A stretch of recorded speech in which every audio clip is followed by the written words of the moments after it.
Welcome, dear listeners. Settle in. Tonight, your narrator guides you through landscapes of terror and moments of pure dread. These nightmarish tales are perfect companions for lovers of fear. Join our growing circle of the brave. This very ambience was designed to unsettle. Let the dread begin. Story 1. Beep hello. Is this Mr. Henderson? Beep there was no real reason for me to pick up the phone. The spam app on my cell called out the mystery number right away. But beep, I thought. Beep it. There was no one else left in life for me to talk to. Even a debt collector sounded good at the moment. My wife was murdered in 2015. There really isn't an easy way to say that other than getting it out of the way early. It was a random robbery gone wrong. One rainy night, some sick tweaking beep snuck into our house and shot her. The suspect was caught 2 days later and sentenced to life in prison. He still sits there today. I have worked in web development ever since. The job is remote, and the field caters to my hermit-like behavior out here in the woods of northern New Jersey. The lack of drug testing is really just an added benefit. I was perfectly free to beep the remainder of my own life. I don't have any friends anymore. Not really. Sometimes I guess it is easy to look for companionship in all the wrong places. Beep senior or junior beep, I replied to the lady with a sigh before settling into the armchair in my office with a bottle of wine. It was raining that night. The wind whipped the old pine tree in our backyard so hard I thought it might topple. Beep ooh. Senior, beep, said the pretty, calm voice on the other line. She sounded familiar, but I blamed that notion on the half-empty bottle of wine. Beep, apologies, Mom, but Senior died 6 years ago, beep, I said, a little annoyed at the lack of record keeping at this place. She paused. Beep, oh gosh. Gosh, that is not what we have here. I am so sorry, sir. We were not aware. Please forgive the intrusion and assumption. Would you mind pausing while I check my records? Beep filing cabinet clicked steadily in the background as static crinkled. My guess was that the woman held the receiver to her shoulder. I chuckled a bit at the lack of audio quality. Beep, no, that is okay. No problem at all. No worries. Why don't you start by telling me your name, beep? I asked, cursing myself for the hint of shameless flirting at the end. She giggled. Something about that laugh was very familiar. Beep, my name is Emily, and I work with his credit card company. Beep, she said in a rehearsed tone. Beep, unfortunately, we cannot divulge which firm over the phone if you are not on the account. Which, you just admitted yourself. Of course, beep, beep, okay, beep, beep, I am guessing that you are Mr. Henderson's son, Beep," she mumbled, while audibly thumbing through papers. "Beep, yes, ma'am. That's right. But it's been years. I could not possibly be stuck with the old man Estet. Right. Beep." I asked hopefully. "Beep, well, let's check, shall we?" Beep, there was a panicked shuffling and opening of books in the background. "Beep, I am so sorry, sir." "Beep," she replied, with a regretful tone. "Beep, the rules are in one of those 3-ring binders, and they are very difficult to find. Please hold for a moment. Beep, beep. That's okay." Did not know anybody still kept records that way. "Do I get an email confirmation of this charge as well?" Beep, I asked. "Beep, excuse me." Beep, beep, email.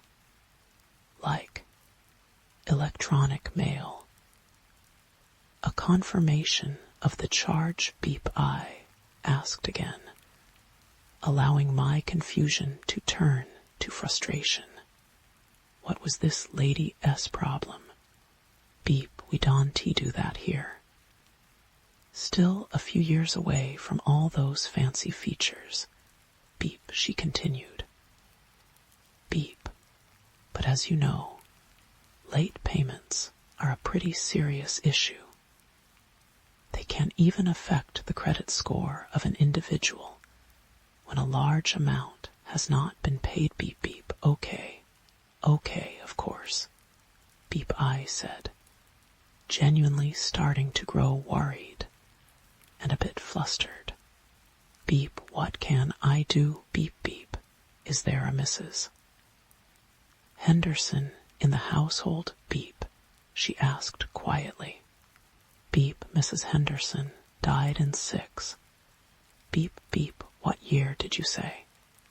Oh my gosh, that is so horrible. I really am batting 1,000 today. Beep, I gasped. That was it. Beep, that phrase. Beep, I don't know if it was the way she said it, or the fact that simply not that many people used that exact language. But as soon as she did, something clicked in my memory. My wife worked for a credit card company before we met. Her name was also Emily. The voice sounded like hers, but it was younger, more hopeful than I remembered. Beep, what is your last name? Beep, I asked. The line was silent. Beep, look. I know that's a weird question, but please, I think we know each other. Beep, beep, I can't give that information out. Beep, she started. Beep, okay. Did you go to Jefferson Memorial High School? Beep, beep, yes. Beep, she said, astonished. Beep, how did you know that? Beep, it was impossible. Emily was dead. The voice on the phone barely even sounded like her. It was younger, happier, more optimistic. This type of dream was actually the type of thing that had kept me up a million sleepless nights in the past. And yet, I was awake. Could it be a coincidence? Beep, is your mother's name Eva? Beep, there was silence on the other end of the line. Then her mouse-like reply confirmed my suspicions. Beep, who is this? Beep, I took a deep breath. Either I understood what was happening, or I lost my mind. Might as well enjoy the ride. Beep, this next question is going to sound strange. What is today's date? Beep, beep, I am sorry, sir. What? One moment, beep. She paused and shuffled around some more papers. Beep, today's date is July 9th. 1999, beep it, was impossible. Could it be the storm? The anniversary of her death? Beep, Emily. Listen to me, beep, beep. Okay, sir. This conversation is getting a little strange. Let's keep it to the payment plan, beep, beep. Listen to me very carefully. One day you are going to meet a man. You are going to love him, Emily. And he will love you more than you ever know, beep. I had to give her something to remember. Beep, on your first holiday together, he will buy you one gift for all 12 days of Christmas, beep, beep. Sounds dreamy. Beep, she replied with a laugh and a sigh. Beep, are you one of those psychics? Beep, beep, I am serious. You will marry this man, Emily. He will buy you the ring you always wanted. The ceremony will be in a beautiful one in your hometown. Your entire family will be there, including Aunt Zelda and your grandma from Tennessee, beep, beep, I like this fortune cookie. Beep, she said with dripping sarcasm. Beep, but 2 years later, on July 9th, 2015, you will be murdered in the home you share together, beep. She shifted the phone nervously. Beep, so what do I do? Beep, first, I tried to tell her to avoid the house that day, to never date me, to stay away forever and find a better life somewhere else. But somewhere in the middle of my rant, the line disconnected to the tune of a blood-curdling scream. I called back to find a non-working number.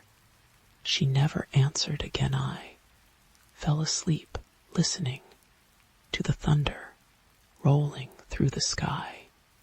The scream from that night, repeated from time to time, while flashes of her body on the floor occasionally invaded my mind. I never questioned the call. I never asked why. Maybe it was beep. Maybe it was just time. But yesterday morning, when I woke up, Emily was by my side. FB1. Story 2. I'd never been good in storms, but I was even worse in hospitals. So when the choice came to go visit Nana, my ma's mother, or stay home and brave the thunder and lightning on my own, I only hesitated for a moment before making my decision. You sure you don't want to come, Hannah? Ma asked, hovering uncertainly in the doorway leading to the garage. Dad was already out in the car waiting for her. Yeah, I said. I didn't add that this was my attempt at facing my fear of thunderstorms head on. I was 13 already. It was time to stop being such a baby.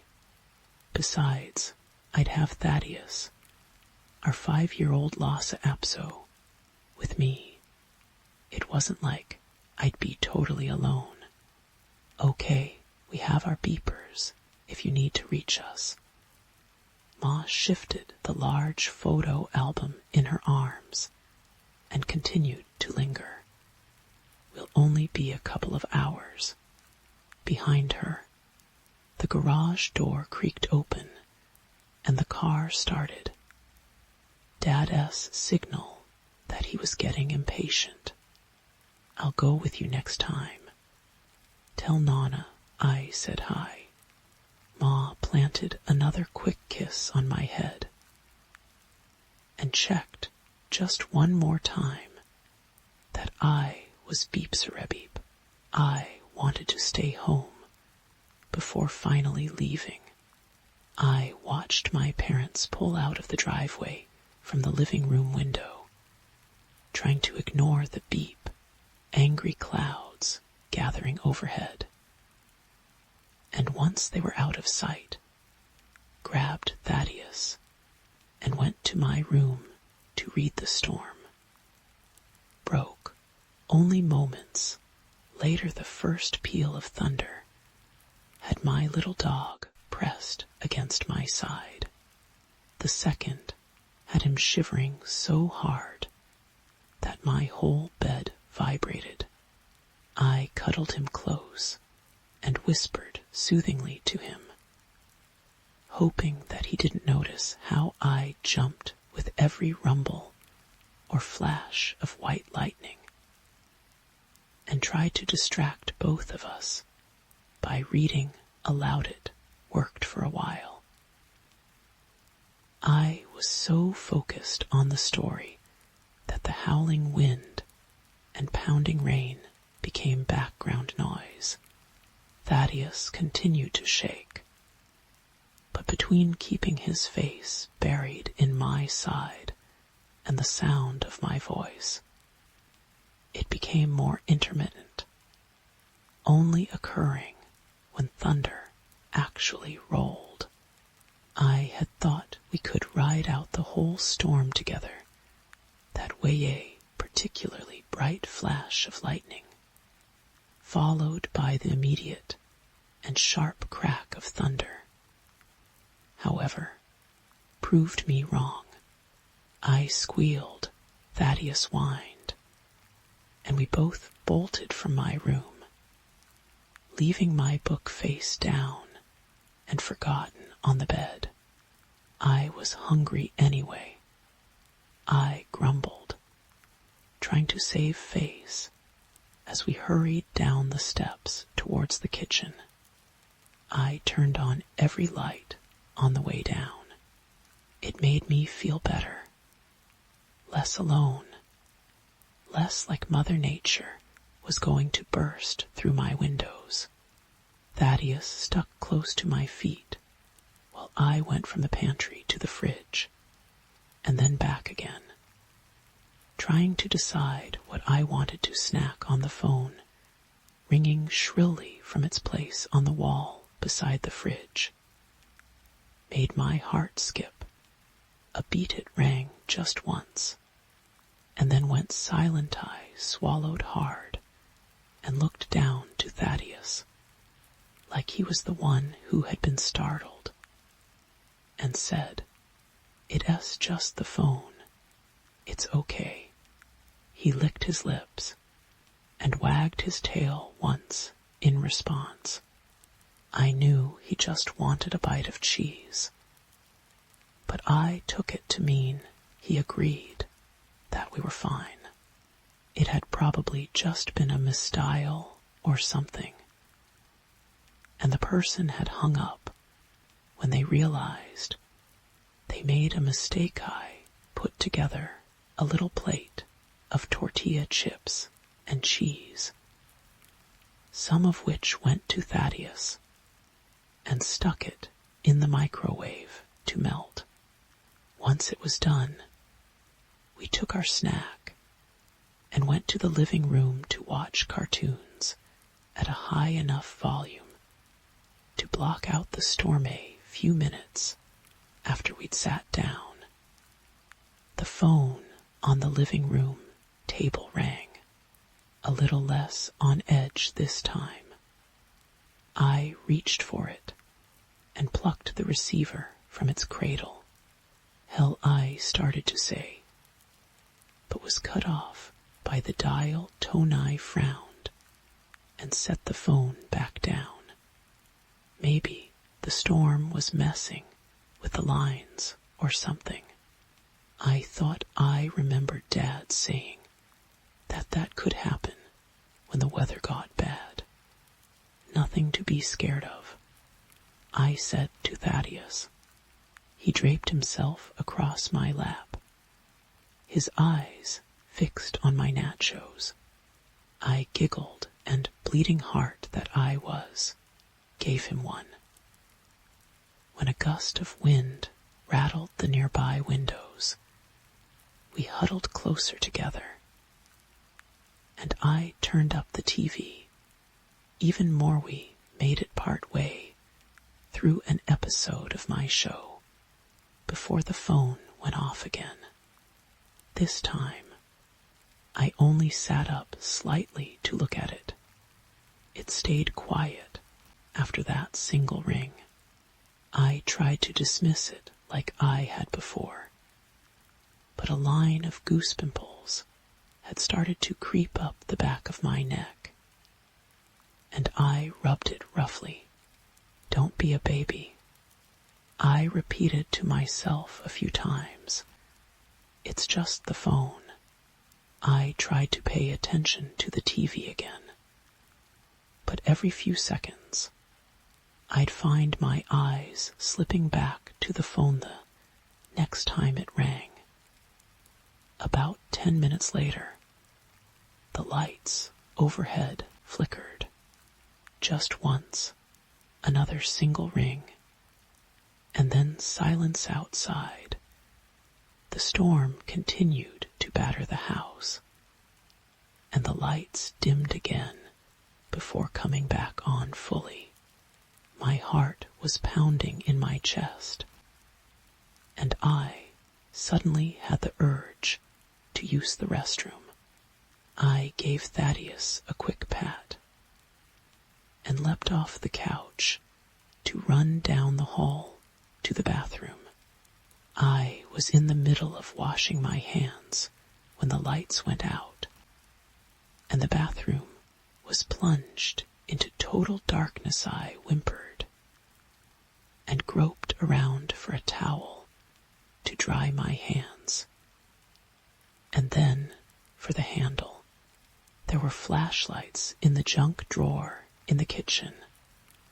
I knew I just had to make my way down the hall to them. My trembling fingers closed on the doorknob, and I started to pull it open. At the same time, the phone rang. It echoed throughout the dark, and the quiet one time I froze, too afraid to move forward. It was dumb. I beeped new beep. It was dumb. But the high-pitched trill of that phone was almost enough to have me bursting into tears. Why did it keep ringing? Who was it? What did they want? It's someone who knows I'm home alone. A panicked voice cried out in my head. Thaddeus whined from the living room.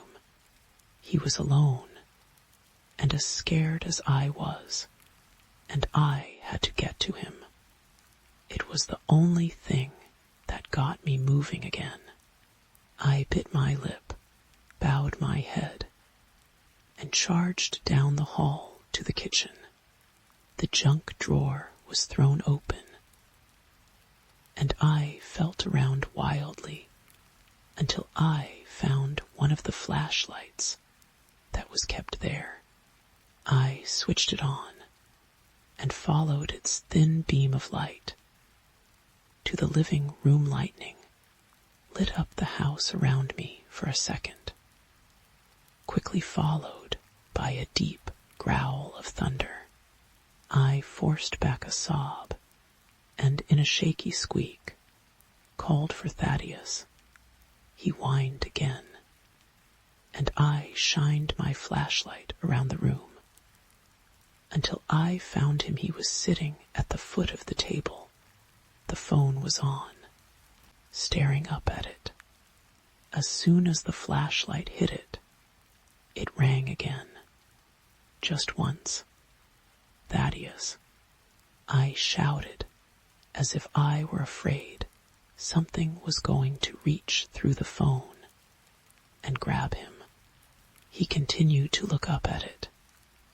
His ears perked forward, and he whined again. I darted across the room and knelt to pick him up when I heard something.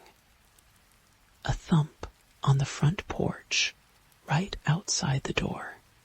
My flashlight was on it instantly, just in time for the lock to start turning. The door swung inward, and I started to scream.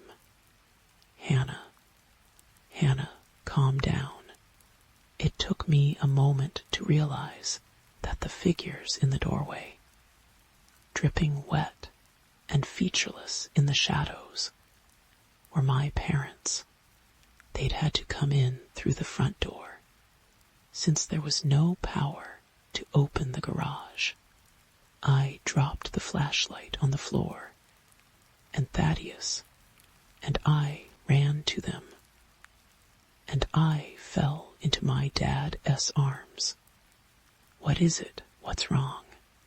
he asked, and I looked up at them, ready to tell them all about the storm and the phone.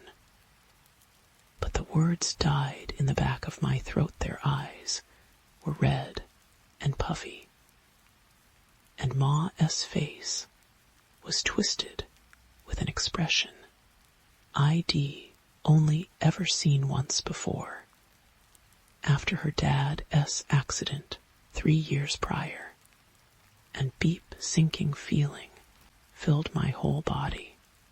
For a moment, the strange calls were forgotten. "Nana," I managed to ask. They hugged me tightly between them. It was all the answer I needed. She'd been real sick for a long time, baby girl. Dad said so Ma wouldn't have to. We thought we'd have more time with her. But she suddenly got worse today, and we were with her in the end. That's what matters. I wanted to say something nice to Ma, something that might have helped her feel even a tiny bit better. But my tongue had become thick and clumsy, and all I could do was cling to her and cry in the doorway behind me. The phone rang just once. I stiffened, and to my surprise, so did my mom. I looked up at her and saw that she was staring over my head, right at the phone. It's been doing that for a while. I was now angry at whoever was playing the prank, instead of scared. Ma didn't need to be bothered right now. "What ringing?" Dad asked. He guided Ma the rest of the way into the house, so we weren't standing half in the storm, and shut the door. "Yeah, just once," Ma whispered in disbelief. "How'd you know?" I asked. My eyes widening, Ma crossed the dark living room and took a seat on the edge of the couch beside the phone.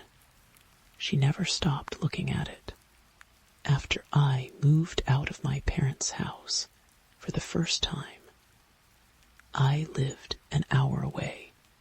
I'd visit every other weekend, and each time I left, Ma would ask me to call them, to let them know I made it back to my apartment safely. I did it for a long time, until I met your dad. Ma's voice cracked, and she ran her fingers down the receiver. I'd let the phone ring just once to let them know all was well. She'd call back and let my phone ring once too. She said it was to say got it, thank you, and I love you. Dad sat beside her and put an arm around her shoulders, and she took a deep, shuddering breath. Do you think it's Nana?" I asked. "It can't be, honey." Dad said gently no sooner had the words left his mouth than the phone rang again. Just once. The same signal Ma had used for years to let her family know that she was safe, that she was home, Ma, and Dad exchanged a look. Abby, Dad said as she reached for the phone. She rang once, George. Now it's my turn, she said, with the ghost of a watery smile instead of arguing. Dad took her hand and gave it a squeeze before releasing it so she could dial her Mother S phone number. For the last time she held it up to her ear, just long enough for it to ring once, just long enough to say, "Got it. Thank you. I love you." And after she hung up, the phone didn't ring again. Story 3. The village of Saltgrave clung to the cliffs like a barnacle, perpetually damp and smelling of fish guts and despair. My grandmother, Alara, had fled this place decades ago, whispering warnings about the salt wives. Only when the wind howled just right, I, Thomas Vale, scoffed, a city archaeologist chasing obscure folklore. It felt like professional duty, mixed with morbid curiosity, when her frail hand passed me the rusted key to her abandoned cottage. "Don't stay past the equinox, boy," she rasped, her eyes milky with cataracts and something deeper, older. The sea remembers. It always collects its dew. I arrived under a bruised September sky. The air tasted metallic, thick with the tang of decaying seaweed. The few remaining villagers, gaunt faces etched with suspicion, watched my unfamiliar car crawl down the single, potholed street. Their greetings were curt, eyes sliding away towards the churning gray expanse beyond the harbor wall. Saltgrave wasn't just remote. It felt forgotten, deliberately erased from the map of the living world. Grandmother S cottage was a damp tomb. Dust motes danced in the weak light filtering through salt-encrusted windows. Inside, the air was colder, smelling of mildew and something else, brine and old sorrow. Amongst the sparse furniture, I found her hidden trove. Brittle journals filled with cramped handwriting and crude sketches. They spoke of Saltgrave S true purpose long before recorded history. The villagers worshipped not benevolent gods, but the hungry deep. The sea here wasn't just water. It was a vast, ancient entity demanding appeasement. Their ancestors, driven by desperation during a time of monstrous storms and vanishing fish, had struck a dark bargain. Every generation, on the autumn equinox, a salt wife was chosen, not a bride for a man, but a bride for the sea. A young woman, unmarried and deemed pure, was ritually prepared, dressed in woven kelp, and adorned with polished sea glass, and rowed out beyond the breakers at dusk. She was consigned to the depths, a sacrifice to placate the deep, and ensure the village's survival. In return, the storms calmed, the fish returned, and the sea slept. The journals detailed the rituals. The chanting on the black sand beach, the specific knots used to bind the bride to the weighted stones, the chilling silence as the chosen skiff vanished into the fog. My grandmother, Alara, had been selected, 17 years old, but she'd fought, she'd hidden, aided by a sympathetic fisherman, and fled in the dead of night as the enraged village searched. Her escape, she wrote, broke the covenant. The deep was cheated. Its wrath simmered, waiting. She believed her flight cursed Saltgrave to slow decay. The village withering, as the deep's patience wore thin eye, dismissed it as the ramblings of an old woman haunted by trauma. Grim folklore, nothing more, until I met old man Hargrave. He found me poking through the crumbling foundations of the old meeting hall near the cliff edge. His face was a road map of wrinkles, his eyes the color of storm clouds. He smelled of pipe smoke and damp wool. "You shouldn't be here, veil blood," he muttered, spitting a dark glob onto the stones. "Especially not now. Equinox tides common in Fiercet S. Just an old story, Mr. Hargrave," I said, trying for a reassuring smile. "My grandmother's journals." The salt wives his rheumy eyes snapped to mine, sharp as flint. "Story, you feel that chill, boy? That ain't the wind. That's the deep breathin'. It remembers the debt." Alara ran. "The offering wasn't made. The deep it don't forgive. It accumulates." He pointed a gnarled finger towards the roiling sea. "They be restless, stirrin'.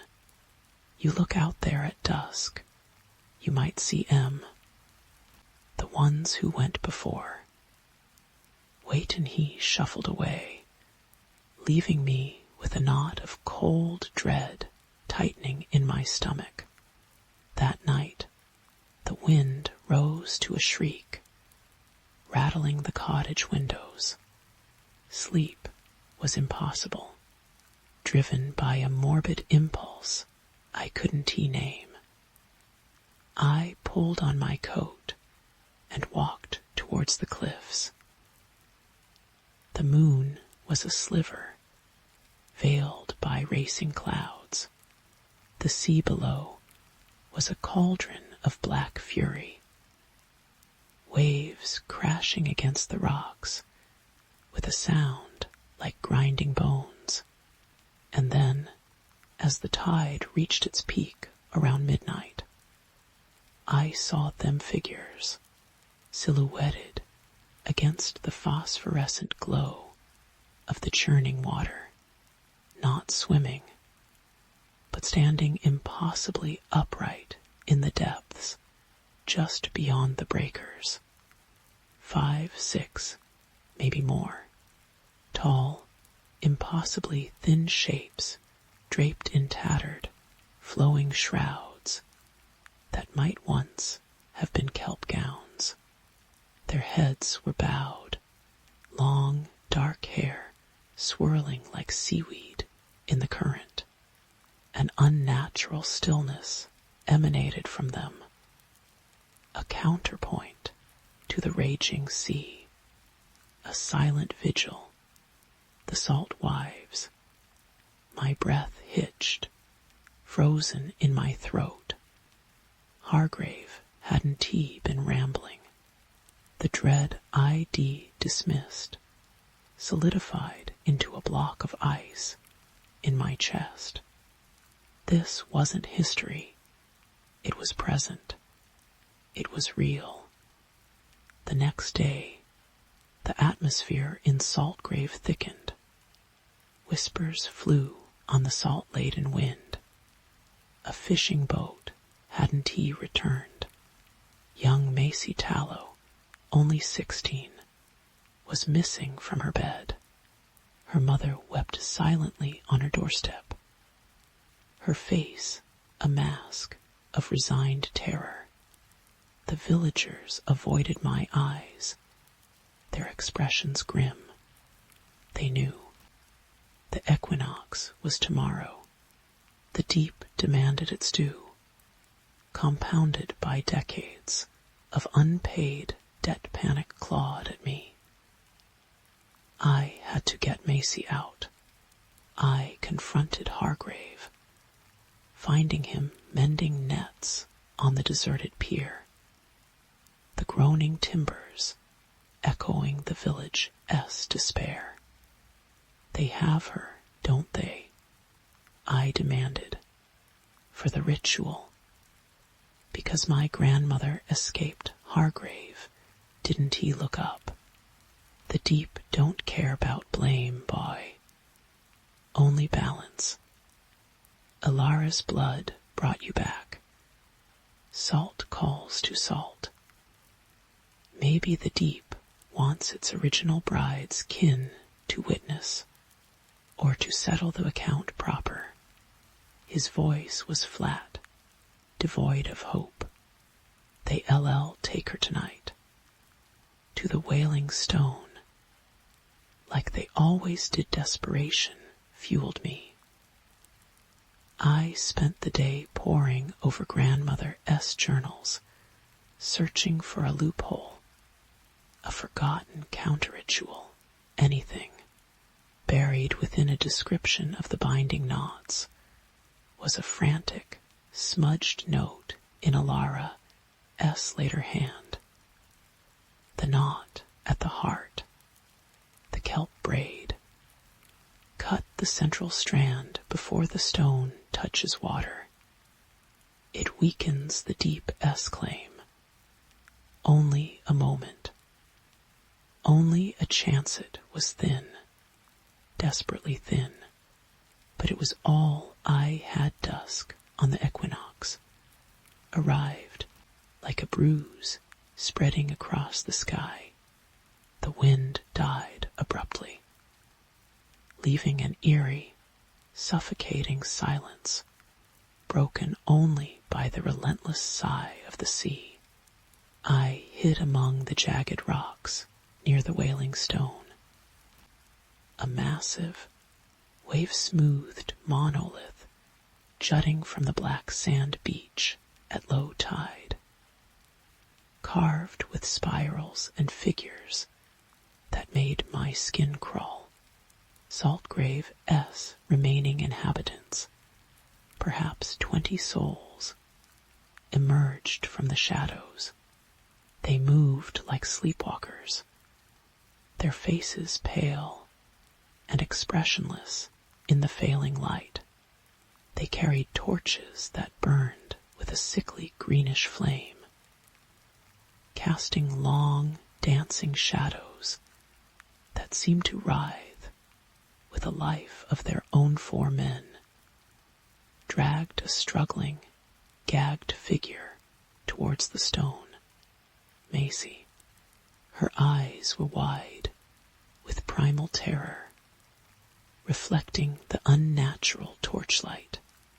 They laid her upon the cold, damp surface of the Wailing Stone. An old woman I didn't recognize. Her back bent double, shuffled forward. She began chanting in a guttural, forgotten tongue. Her voice rasping like stones grinding together. She draped Macy in freshly harvested kelp, braiding strands around her wrists and ankles with practiced, chilling efficiency. Polished shards of sea glass, cold as ice, were pressed against her forehead and palms. The villagers formed a loose circle, their low hum joining the chant, a sound that vibrated in my bones, resonating with the distant thunder of the surf. The ritual was ancient, precise, steeped in a terrible, pragmatic necessity that curdled my blood. This wasn't superstition. It was a transaction with a primordial power, a debt paid in flesh and fear. I could feel the pressure building, not just from the circle, but from the sea itself. The water seemed to grow heavier, darker, pulling hungrily at the shore, out beyond the breakers. The tall, silent figures reappeared, closer this time, waiting as the chanting reached a fevered pitch. The old woman produced a thick length of kelp rope, beginning the complex knot that would bind Macy to the heavy stones piled nearby. My moment, my grandmother's desperate hope heart hammering against my ribs like a trapped bird. I moved. I wasn't stealthy. The crunch of shale under my boot was loud in the sudden hush that fell over the circle. Heads snapped towards me. Eyes, wide and horrified, met mine. Not anger, but a deeper terror, fear of interruption, of the deep displeasure. Stop, I yelled, my voice cracking. You don't have to do this, the old woman hissed, her eyes black pits in the torchlight. The chanting faltered. In that split second of distraction, I lunged for the stone. Macy's terrified gaze locked onto mine. The central strand of the kelp braid binding her wrists was thick, slick, and cold. I fumbled for the knife ID brought. Fool. Hargrave's voice roared from the circle. You doom us all. My fingers closed on the knife hilt. I sawed frantically at the central strand of the braid. It was tougher than it looked, fibrous and resistant. The villagers surged forward, hands grabbing at my coat, pulling me back. The old woman shrieked. A sound like tearing metal. The strand parted with a wet snap. Silence, profound and absolute. The torch flames guttered, shrinking to mere embers. The pressure from the sea intensified. A physical weight pressing down on my chest. The chanting had stopped. The villagers froze, staring past me, out to sea. Their faces masks of pure, unadulterated terror. I followed their gaze. The standing figures were gone. Instead, the water boiled. Shapes emerged. Not silhouettes, but forms. They rose from the depths, wading towards the shore with unnatural, jerky grace. The salt wives.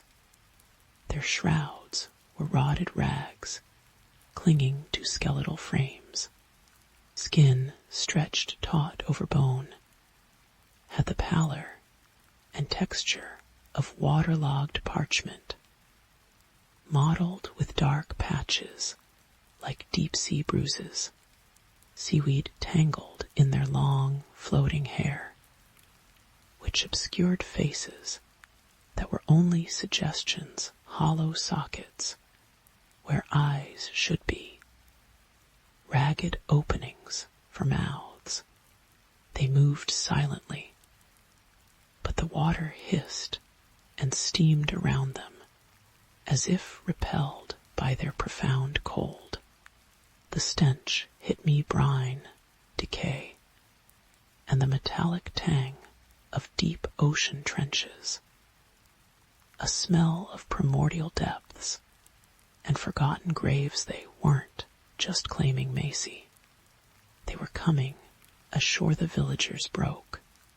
Screams tore through the night as they scrambled backwards, tripping over rocks in their blind panic, abandoning their torches, their ritual, their sacrifice. The old woman wailed, collapsing to her knees before the advancing horrors. Hargrave stood rooted, his face ashen, whispering. The full debt. I grabbed Macy. Her bonds weakened, but not broken. Run, I screamed, hauling her off the stone. She stumbled, numb with terror, but her legs moved. We scrambled up the beach, away from the wailing stone, away from the things rising from the sea. Glancing back was a mistake. The salt wives reached the shore. They didn't chase the fleeing villagers with speed. They moved with dreadful, inevitable purpose. One reached the old woman kneeling on the sand, a skeletal hand, dripping with icy seawater, touched her shoulder. The woman's wail cut off instantly. She didn't collapse, she stiffened, her body locking rigid. Color leached from her skin, turning it the same awful, drowned white. Her eyes clouded over, becoming sightless pearls. Then, with a sound like wet stone grinding, she turned and began to shuffle, stiffly, mechanically, back towards the water, joining the procession of the salt wives. They were collecting not just the owed bride, but payment for the decades of default. Interest. We ran, Macy and I, towards the cliff path leading back to the village. My car was there. Escape. Behind us, screams echoed, abruptly silenced one by one, replaced by the dreadful, wet shuffling sounds of new recruits joining the drowned procession. Saltgrave was paying its bill in full. We reached the cliff top, gasping, the village lights below seeming impossibly distant. The path was treacherous, slick with spray. Macy slipped, crying out. I grabbed her arm, pulling her up. As I did, I looked back towards the beach. The scene below was lit by the guttering green torches and the cold, indifferent sliver of moon. The salt wives moved through the village now, not hunting, not raging, harvesting. Villagers who hadn't fled fast enough were touched, frozen, transformed, and turned towards the sea. Their stiff, jerky movements mirrored the ancient brides perfectly. The deep wasn't just claiming lives, it was claiming souls, adding them to its eternal, drowned retinue. And then I saw her, standing slightly apart from the others, near the base of the cliff path, was a figure less decayed. Her shroud was tattered, but recognizably a simple village dress from decades past. Her hair, dark and long, was less tangled with weed. Her face, though bleached white and expressionless, held a haunting, terrible familiarity. It was the face from the faded photograph in my grandmother S. locket, younger, drowned, Ilara. She hadn't escaped. Not truly. The deep had held her dead. Her flight had only delayed the inevitable. And now, perhaps because of my blood, my presence, or simply the settling of the full account, she had been called to collect her hollow eyes, like dark wells leading down to crushing depths, lifted, not towards the fleeing villagers, not towards the horror unfolding below. They fixed directly on me, standing on the cliff path, clutching Macy S. trembling arm recognition, not warmth, not relief, but the cold, patient acknowledgement of a creditor seeing the principal, finally, within reach. Her pale, water-slick hand lifted slowly, pointing not accusingly, but invitingly towards the churning black water far below. The message was clear, echoing in the sudden, profound silence that had fallen over the dying village, broken only by the relentless sigh of the hungry sea. The debt endures, the deep remembers, and blood, salt blood, always finds its way home. She didn't move towards us. She simply stood, an eternal sentinel at the edge of the abyss, waiting, not just for me, but for the inevitable moment when the next generation forgets, ignores the warnings, or simply runs out of places to hide. The horror wasn't ending with Saltgrave's extinction. It was merely pausing, biding its time beneath the waves, its ledger eternally open, waiting for the next name to be added to the drowned procession. The chill that seeped into my bones wasn't just from the night air.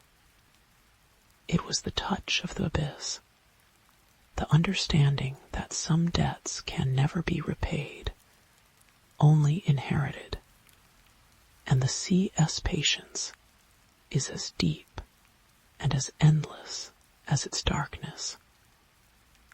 Story 4. The silence of the new apartment wasn't peaceful.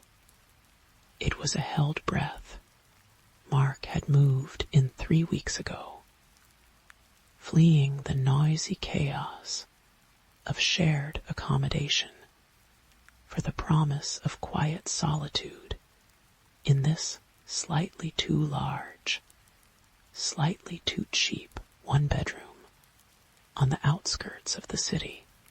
The building, the Willows, was old, its brickwork stained with decades of rain and exhaust fumes, the hallway carpets perpetually damp underfoot, smelling of mildew and forgotten things. His apartment, 3B, felt cavernous compared to his old room. The high ceilings amplifying every small sound into an echo that seemed to linger just a little too long. It started with the feeling of being watched, not the paranoid flicker of unease everyone feels sometimes, but a constant physical pressure, like eyes boring into the back of his neck, whenever he stood at the kitchen sink, washing dishes and staring out at the gray, rain-slicked parking lot. He'd whirl around, heart hammering, only to find the cramped living room empty, the hallway dark and still, yet the sensation remained. A cold prickle crawling across his scalp. Then came the sounds, not loud, not intrusive, just wrong, a faint, rhythmic scraping, like fingernails dragging very slowly down the inside of the wall beside his bed. It would start just as he was drifting off, pulling him back to jarring wakefulness. He'd press his ear to the cool plaster, holding his breath, but the sound would stop instantly. Silence would descend, thick and expectant. He chalked it up to the building settling, or perhaps pipes groaning in the walls. Old buildings talked, didn't they? But the feeling intensified. He began noticing things in his peripheral vision, fleeting shadows that darted just out of sight when he turned his head, a dark shape resolving itself into a coat thrown over a chair, only after a heart-stopping moment of terror. The air itself felt thick sometimes, charged with a static that made the fine hairs on his arms stand on end. He started leaving lights on at night. The harsh fluorescent glare of the kitchen bulb spilling into the living room, casting long, distorted shadows that seemed to twitch and writhe. If he stared too long, sleep became a battleground. He'd lie rigid in bed, the darkness pressing in, convinced he could hear faint, wet whispers just below the threshold of hearing. They seemed to come from the walls themselves, or maybe the vent above his bed, syllables that almost formed words, but dissolved into meaningless static. When he strained to listen, he'd wake gasping, drenched in cold sweat, convinced something had been standing over him, its breath cold on his face, only to find the room empty, the digital clock burning 3:17 a.m. into the gloom. The isolation he'd craved became suffocating. He stopped inviting friends over. The thought of explaining the crawling dread, the irrational fear of empty corners, the way his own apartment seemed to breathe when he was alone, it felt absurd. He'd sound insane. He started spending more time at work, lingering in brightly lit coffee shops, dreading the moment he had to unlock the heavy, peeling paint door of 3B. Stepping inside always felt like entering a different atmosphere, colder, heavier, smelling faintly of damp earth, and something metallic, like old Penny's one rain-lashed Tuesday night. The power flickered out. The sudden, absolute darkness was a physical blow. Mark froze in the hallway, one hand still on the doorknob, the other clutching a bag of takeout that now smelled cloyingly greasy. The only sounds were the drumming rain against the windows and the frantic thudding of his own heart. He fumbled for his phone, the sudden flare of its screen blinding in the pitch black. He used its weak light to navigate towards the kitchen drawer, where he kept candles as. He passed the living room archway. The phone S-beam swept across the far wall. Something moved not a shadow this time. Something solid. A patch of deeper darkness detached itself from the wall near the ceiling, flowing with impossible, liquid silence down the wallpaper like spilled ink. It pooled on the floor for a split second before resolving into a shape hunched, elongated, limbs too thin and jointed wrong. It had no face, just a smooth obsidian surface that seemed to drink the light Mark S. breath hitched in his throat. A strangled sound.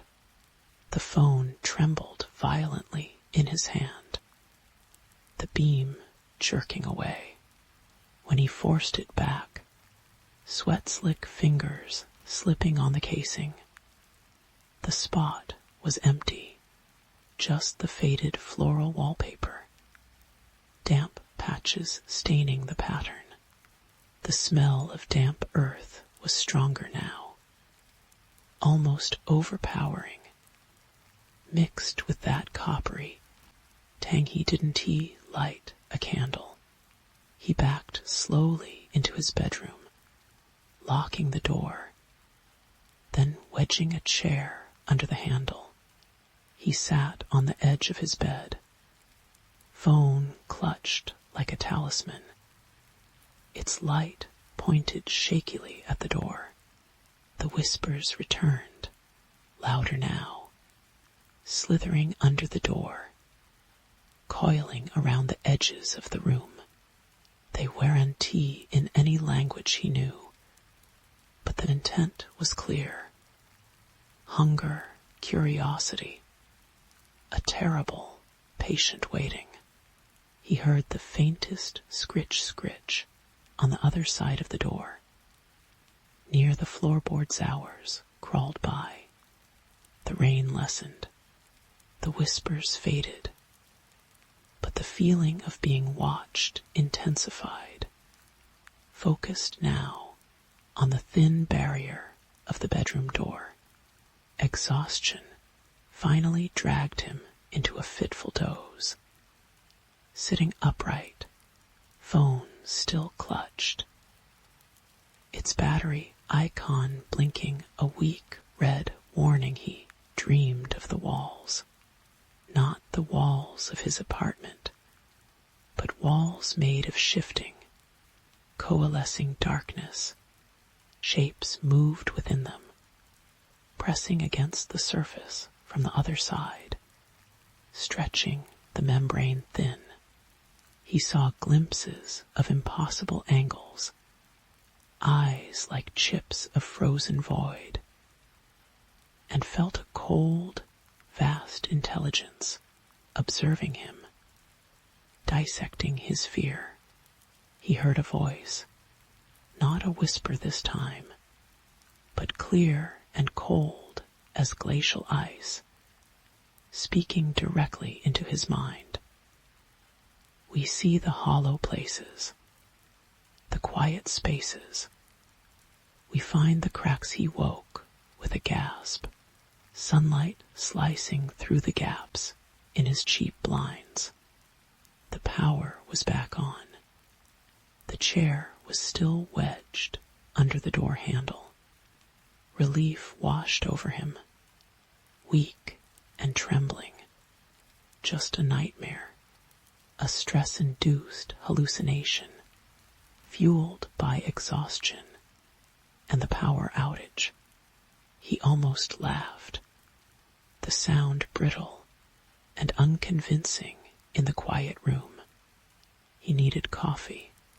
Strong coffee. He pushed the chair aside, unlocked the door, and stepped cautiously into the hallway. The apartment seemed normal, bathed in gray morning light. The smell of damp earth was gone, replaced by the stale scent of last night's abandoned takeout. He walked towards the kitchen, the memory of the dark shape already receding. Becoming dreamlike, he filled the kettle, the mundane ritual grounding him as he waited for it to boil. His gaze drifted absently across the living room floor, towards the spot near the wall where he'd seen whatever it was. Something glinted dully in the morning light. He walked closer, heart starting its familiar, sickening thud.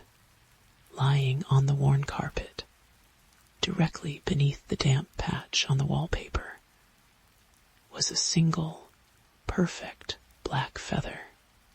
It was long, sleek, and unnaturally cold to the touch. It felt wrong, heavier than it should be, and seemed to absorb the light rather than reflect it. It hadn't been there last night. He was sure of it. The revelation wasn't sudden. It was a slow, icy seep into his bones. It hadn't been a nightmare. It hadn't been stress. The thing he saw, the whispers, the feeling of being watched, they were real. The feather was proof that something was in the walls, something that moved in the dark, something that watched him, something that had left this impossible token. The horror wasn't just the existence of the entity, but the terrifying implication. They knew, he knew. The feather wasn't an accident. It was a message, a calling card, a deliberate violation of the fragile illusion of normalcy. It said, "We are here. We have always been here. In the hollow spaces you didn't notice. And now you see us." The dread that settled over him then was deeper, colder, and more profound than any panic. It was the crushing weight of certainty. The walls of his apartment weren't just walls, they were membranes. The silence wasn't empty, it was occupied. The solitude he'd sought was a lie. He was never alone. He was observed, studied. A specimen in a terrarium, watched by things from a place where light didn't penetrate. And sanity didn't apply. He picked up the feather, its unnatural chill seeping into his fingertips. He thought about throwing it away, burning it, but a deeper, more primal instinct warned him not to. Discarding it might be an insult, an invitation for a more direct demonstration. Instead, he placed it carefully on the small, rickety table by the sofa, a silent acknowledgement, an offering.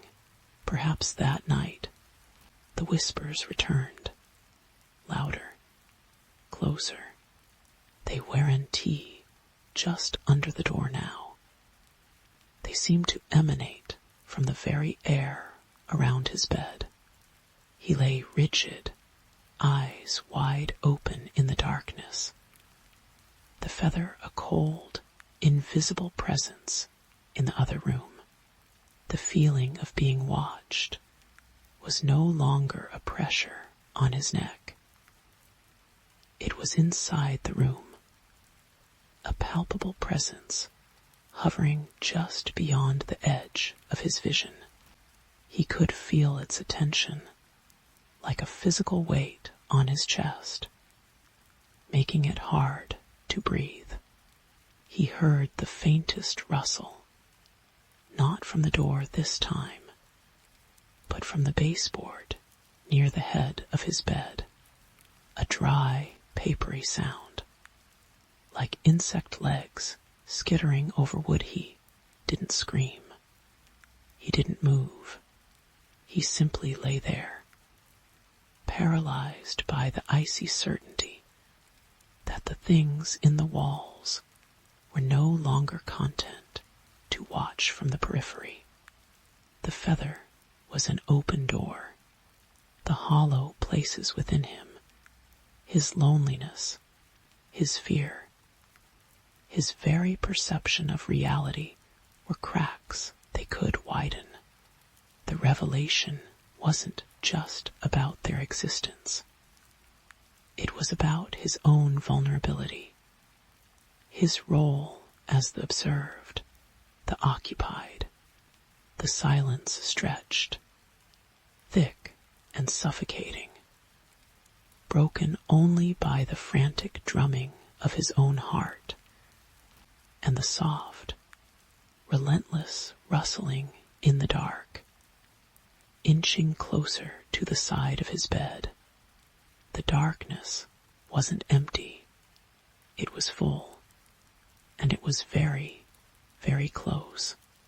The last thing he registered, before his mind shut down into a terrified fugue, was the faint, cold exhalation of air against his exposed wrist, carrying the scent of damp earth and old pennies, and the terrible, undeniable feeling of smooth, obsidian darkness brushing against the metal frame of his bed. Story 5. The first whispers came with the flickering lights, just static hisses, really, like a poorly tuned radio bleeding through the walls of my cramped studio apartment. I blamed the ancient wiring, the oppressive July heat pressing against the single grimy window, the 3 nights of broken sleep. Insomnia was an old, unwelcome companion, but this felt different. It felt directed. My name is Eris Thorn, and I lived a life defined by quiet corners and meticulous order, a proofreader by trade. My world existed in the precise black and white of manuscripts, the comforting rhythm of grammar rules. Now, the lines were blurring. It started subtly. Words on the page would swim, rearrange themselves into nonsensical, vaguely threatening phrases. Proof the bloodstains, instead of proof the bloodstains. A shiver would crawl up my spine. I de-blink, rub my tired eyes, and the words would snap back into their correct, mundane order. Exhaustion, stress, that S, what I told myself. The deadlines were piling up. Then came the shadows, not just the absence of light, but shapes within the darkness, out of the corner of my eye, while hunched over my desk, beneath the weak glow of my desk lamp. I catch a flicker of movement near the perpetually closed closet door. A tall, impossibly thin silhouette, head cocked at an unnatural angle when I whip my head around, heart hammering against my ribs. There be nothing, just the worn wood of the door, the familiar dust motes dancing in the lamplight, yet the air would feel colder, thicker, smelling faintly of damp earth, and something metallic, like old Penny's paranoia, bloomed like a toxic mold in the stifling air. My downstairs neighbor, Mrs. Gable, a sweet, elderly woman who occasionally brought me cookies, started avoiding my gaze in the dimly lit hallway. Her usual cheerful greetings turned into mumbled monosyllables, her eyes wide and darting away as she hurried past my door. Was she afraid? Or did she see something? Hear the whispers that were becoming clearer, not static anymore, but fragmented syllables. My name sometimes, Eris Eris, spoken in a voice like dry leaves skittering on concrete tie, stopped sleeping entirely.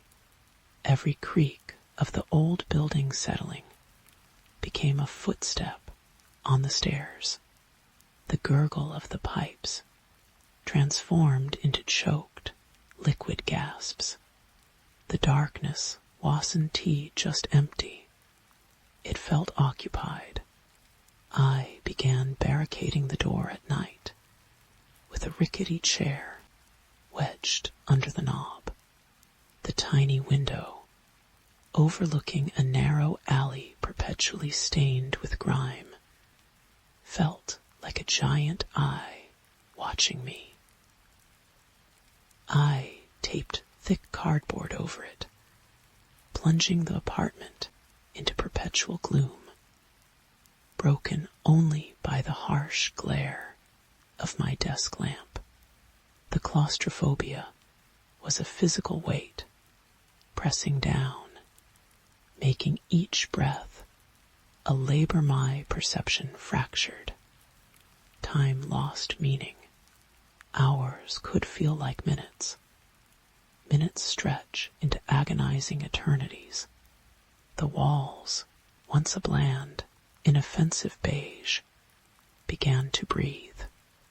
Subtly, almost imperceptibly, a slow, rhythmic bulging and contracting, as if the plaster skin concealed something immense and slumbering beneath. The whispers coalesced into distinct, chilling phrases. Remember the well-cold stone sheet.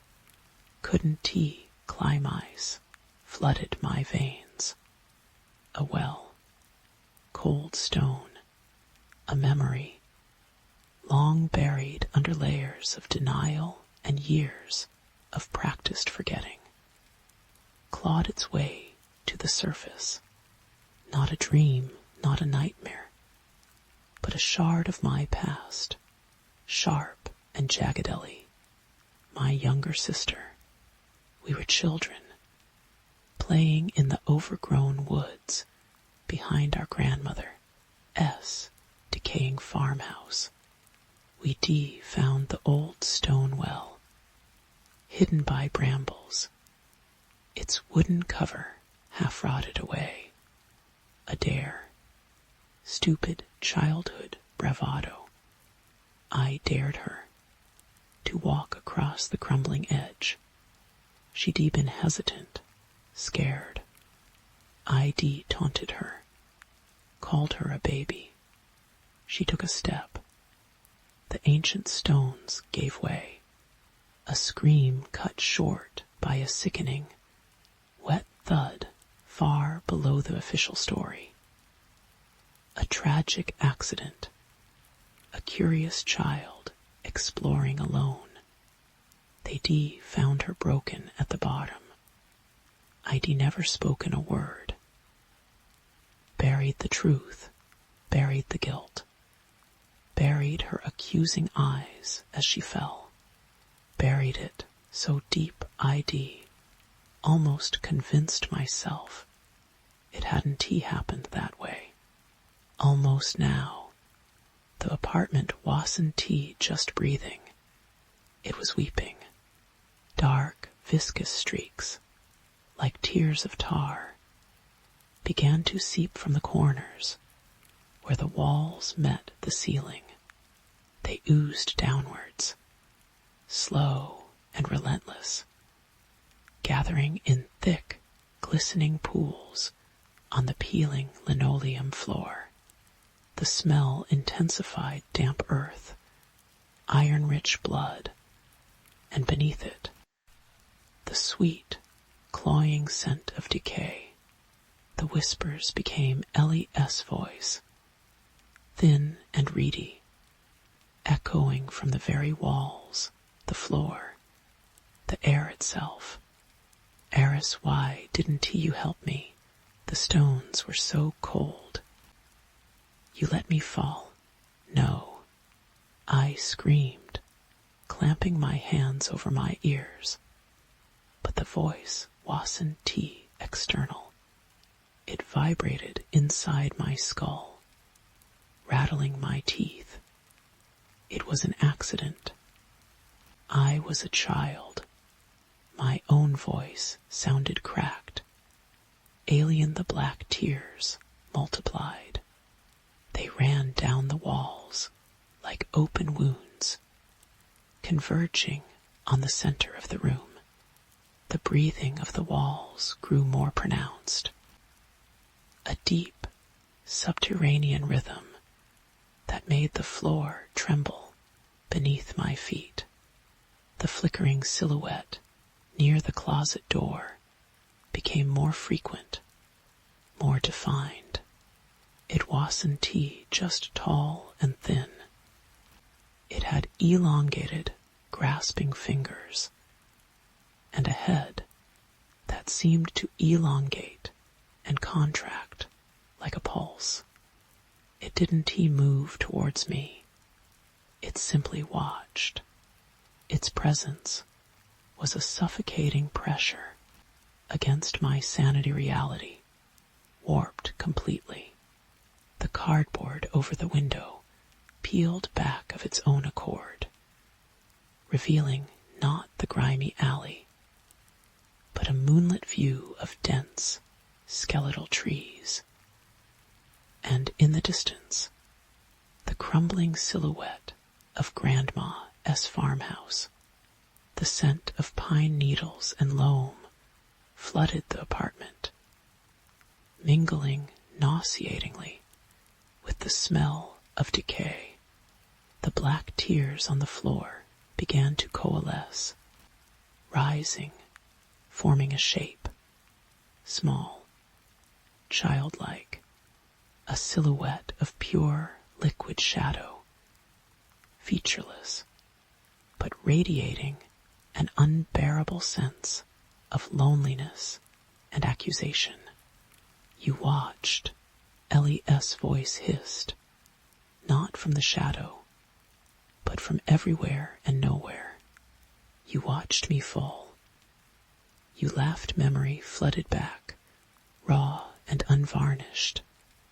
Not just the fall, the moments after, peering over the crumbling edge into the ink-high blackness far below, hearing her faint, bubbling whimpers, the paralyzing terror that rooted me to the spot, and then the overwhelming, shameful impulse to run, to pretend I hadn't been there, to save myself from the blame, the punishment, the unbearable weight of her life ending because of my stupid dare. I hadn't just let her fall. I abandoned her to die alone in the dark, the revelation. shattered what remained of my mind, the guilt Wasson T just buried. It was the foundation my entire adult life had been built upon.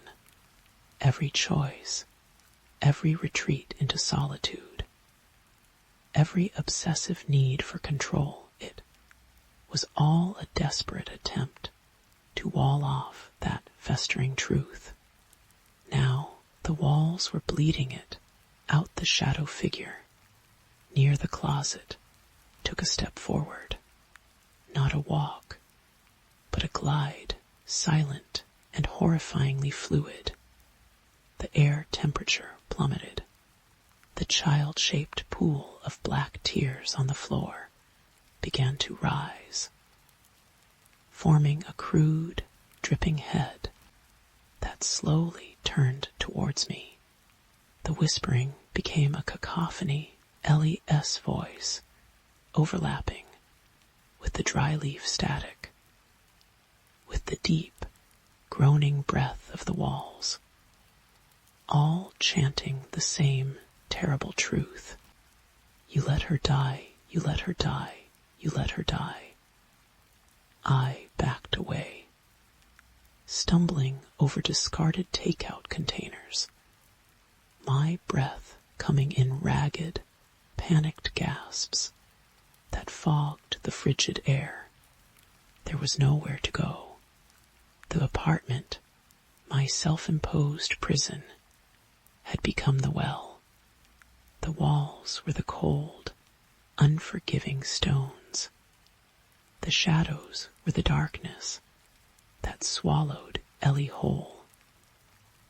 And the thing gliding towards me, the thing bubbling up from the floor, were they manifestations of my guilt, punishment conjured by my shattered psyche, or had my buried sin somehow attracted something else, something that fed on the rot of unconfessed transgressions, that now wore LES memory like a shroud. The distinction ceased to matter. The line between delusion and supernatural horror dissolved into the encroaching blackness. The breathing walls pressed closer. The dripping shadow child reached out a tendril of pure, liquid night. The tall figure from the closet loomed, its elongated head tilting. A silent scream forming in its featureless face. I pressed myself into the farthest corner, the rough plaster scraping my back. The whispers were inside me now, vibrating in my bones, echoing in the hollow chambers of my guilt-ridden heart.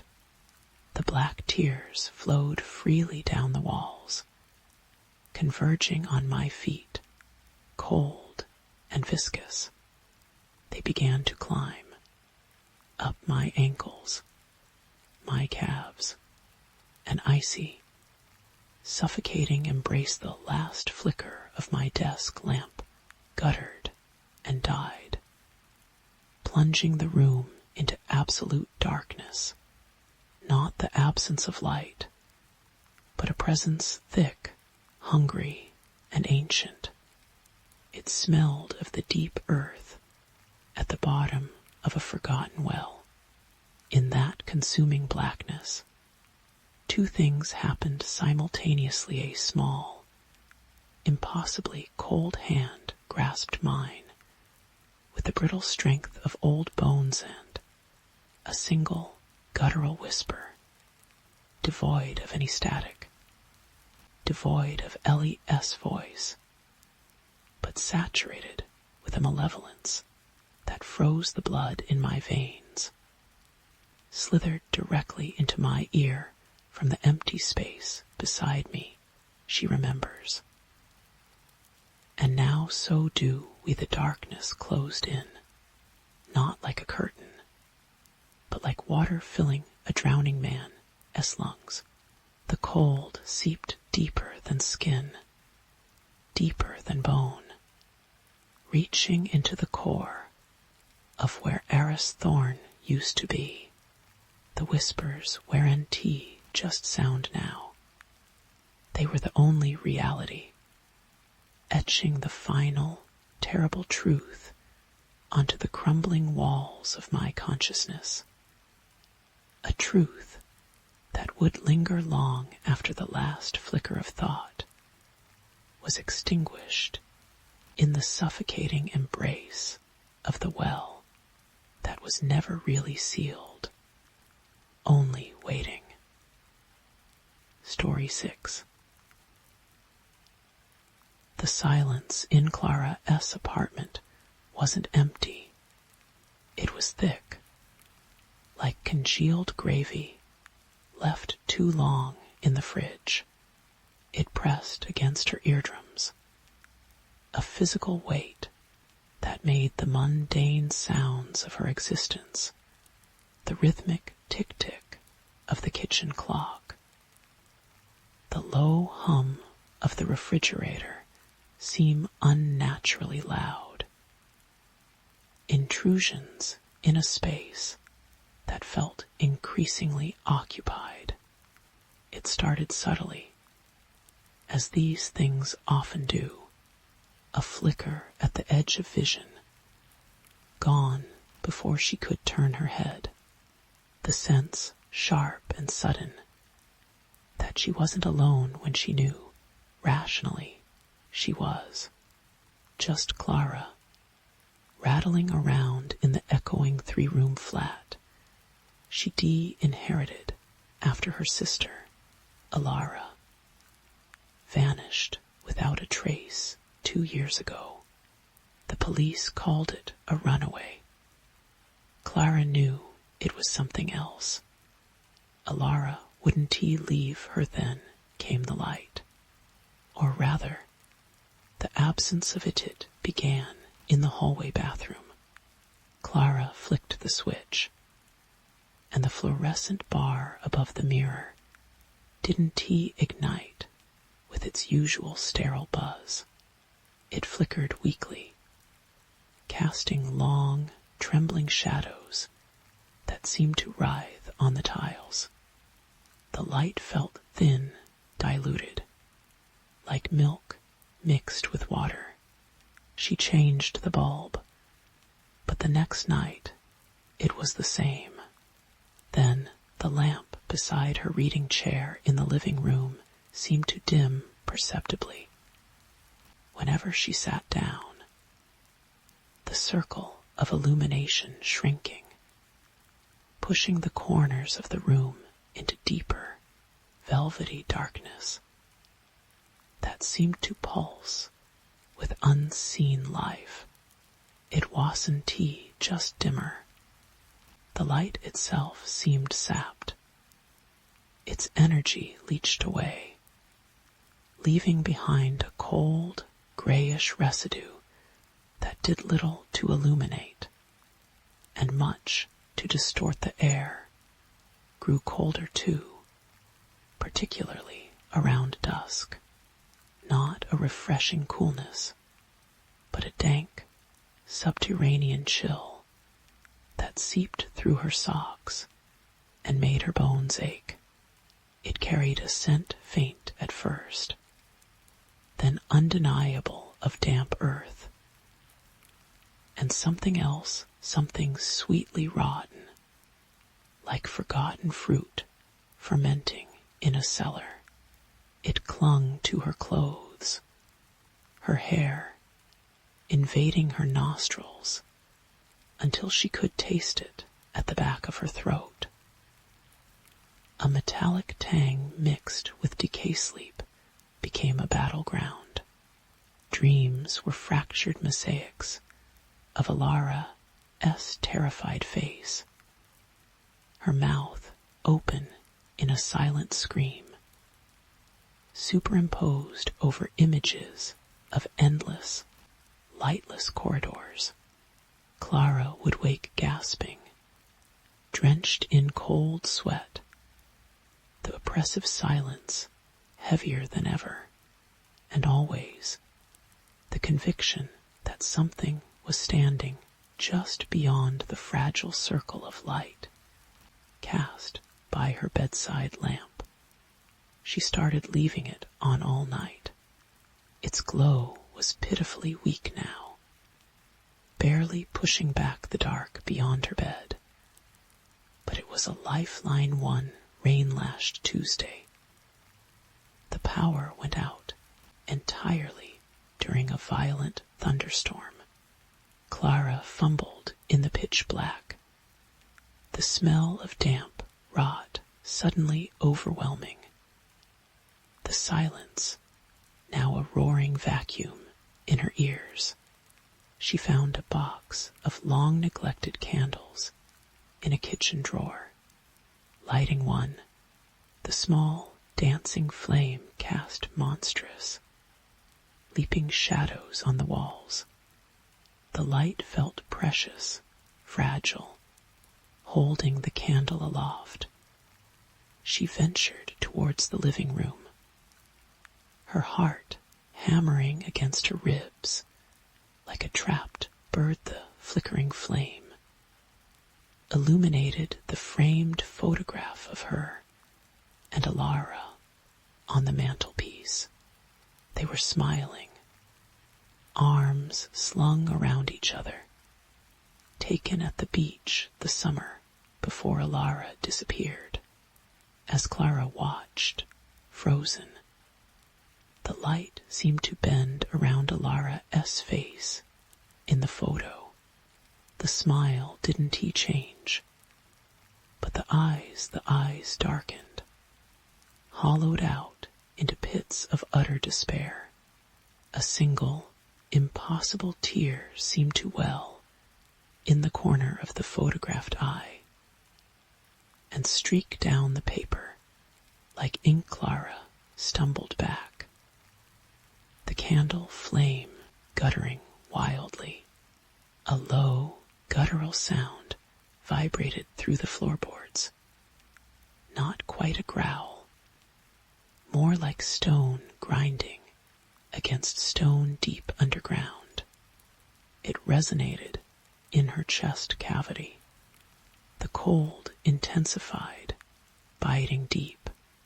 Shadows in the corners seemed to coalesce, forming shapes that hinted at hunched shoulders and elongated limbs, before dissolving back into formless dark as the candle flame steadied. Panic, cold and sharp, sliced through her. She needed more light, all the light. She ran back to the kitchen, grabbing every candle she could find, her breath coming in ragged gasps that misted in the frigid air. She lit them all, a dozen small, defiant flames, and placed them in a rough circle on the living room floor. She sat in the center, knees drawn to her chest, arms wrapped around herself, shivering violently. The combined candlelight pushed the darkness back several feet, creating a small island of wavering, uncertain luminescence. Beyond it, the blackness seemed absolute, impenetrable, and watchful. Time lost meaning. The storm raged outside, rain lashing the windows, thunder shaking the old building's foundations. Inside her circle of candles, Clara felt a terrifying isolation. The flickering light played tricks. Movement flickered at the periphery, a shifting shadow that was too fast, a suggestion of something pale brushing against the darkness, just beyond the candlelight's reach. The smell of rot intensified, mixed now with a coppery tang.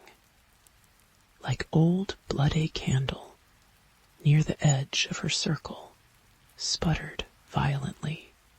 Its flame shrank, turning a sickly, greenish hue before dying completely.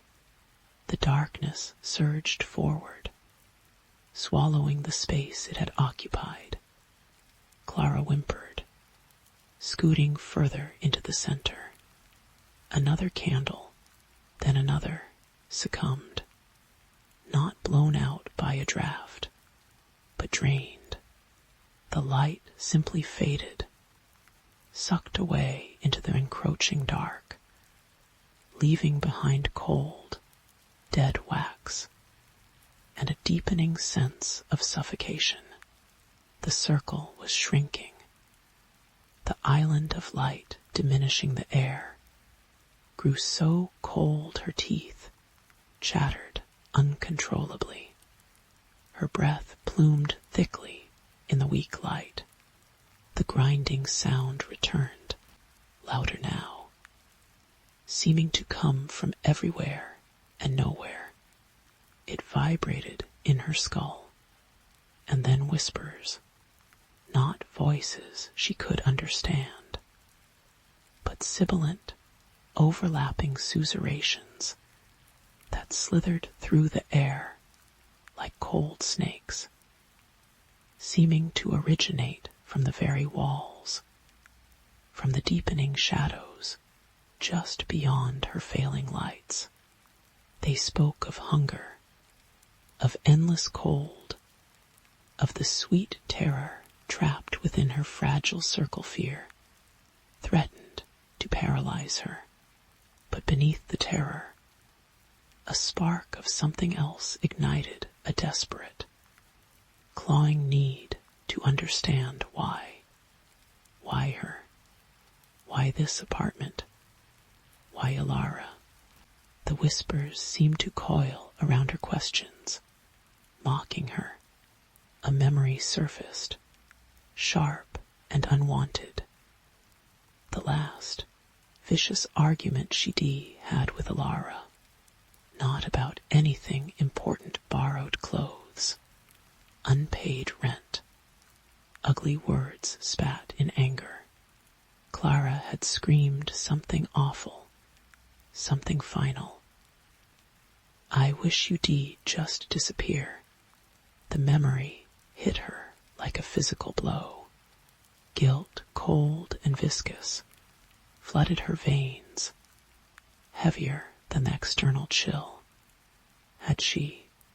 Could a moment of poisonous rage, a wish spoken in hate, have done this, summoned this thing that fed on light and hope? Was Alara S. vanishing her fault? The whispers seemed to sharpen, coalescing around the thought, confirming it with a psychic pressure that made her head throb. Yes, yours, yours. A revelation, not of the supernatural, but of her own monstrous culpability. The horror wasn't just out there in the dark. It was inside her, festering. Her grief had been real, but layered over it, hidden even from herself, was this terrible, unacknowledged guilt. And the entity it wasn't just feeding on the light. It was feeding on that, on her self-loathing, her gnawing remorse. The dark wasn't invading, it was answering. Her poisoned wish had opened a door, and something had slunk through, finding fertile ground in her guilt. And the residual psychic pain of her sister, fate another candle died, then another. The circle of light was barely 3 feet across now. The darkness pressed in, palpable, thick as tar. Shapes moved within it, now suggestions of grasping hands formed from pure shadow, elongated faces, with pits for eyes turning towards the feeble light, towards her. The cold was bone deep, stealing her breath. The smell of decay was overpowering, mixed with the sharp, metallic scent of her own fierce sweat. The grinding sound was a constant drone, vibrating in her molars. The last candle, the one clutched in her trembling hand, began to dim. The flame shrank, turning from warm yellow to a ghastly, flickering blue. Clara stared into the dying light, tears freezing on her cheeks. She saw her own reflection distorted in the molten wax eyes, wide with terror. Face gaunt and haunted, and behind her reflection, in the encroaching dark, something else resolved, not a shape exactly, but a deeper concentration of shadow, a void within the void. It had no eyes, yet she felt its gaze ancient, patient, and ravenously hungry. It wasn't just the light it wanted. It wanted the despair, the guilt, the very essence of her terror. It wanted her, the final candle, flame guttered, a tiny, struggling ember of blue, as it winked out, plunging her into absolute, suffocating darkness. The whispers became a chorus, a chilling harmony of anticipation that filled the void where light had been. The grinding sound ceased, replaced by an immense, silent pressure. The feeling of something vast and unspeakable leaning in, its breath cold as the space between stars, and smelling of forgotten graves washing over her face. The last thing Clara knew, before sound and thought were swallowed whole, was the terrifying understanding that the darkness wasn't empty. It was full. It was waiting. And it had all the time in the world. Her scream was a silent thing, lost instantly in the all-consuming, patient dark. Story 7. The silence in the old Thornhill house wasn't empty. It was full of the absence of city noise, yes, but also thick with the settling sighs of century-old timbers, the minute scuttling of things unseen in the walls, and the oppressive weight of isolation. Miles had craved this quiet after the relentless grind of the city, the breakup that felt less like an ending and more like an amputation, and the creeping anxiety that buzzed beneath his skin like trapped flies. The inherited Victorian, perched on the edge of the whispering woods, seemed like sanctuary, a place to breathe, to write, to become someone whole. Again he'd been there a week, long enough to unpack the sparse boxes, arrange his grandfather's battered oak desk by the large bay window overlooking the encroaching forest, and start to memorize the house's peculiar rhythms, the groan on the third stair, the way the pipes shuddered like a dying man taking his last breath, whenever he ran the kitchen tap, the specific, almost imperceptible click the front door latch made when fully secured it was the click that started it, or rather, the absence of it one evening, returning from a futile trip to the nearest town for groceries. 30 miles of winding, forest-choked roads. Miles pushed the heavy oak door shut. He turned the deadbolt, heard the solid thunk, and pulled the handle to confirm. Nothing. Secure. Yet, as he walked towards the kitchen, the hairs on the back of his neck prickled. Something was off. The air felt denser, colder near the staircase. He paused, listening. The house held its breath. Then, faint but distinct, came the sound. Not the click of the latch engaging, but the soft, definitive snick of it disengaging. He spun around. The door was closed.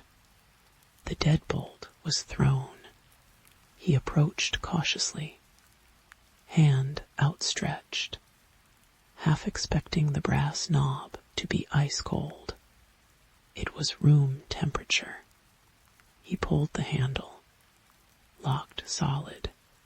He unlocked it, opened the door to the twilight-choked porch, felt the cool air wash over him, then closed and locked it again.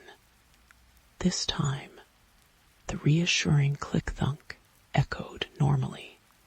He chalked it up to stress, an auditory glitch born of fatigue, and the unsettling vastness of his new solitude, but the quiet anomalies multiplied.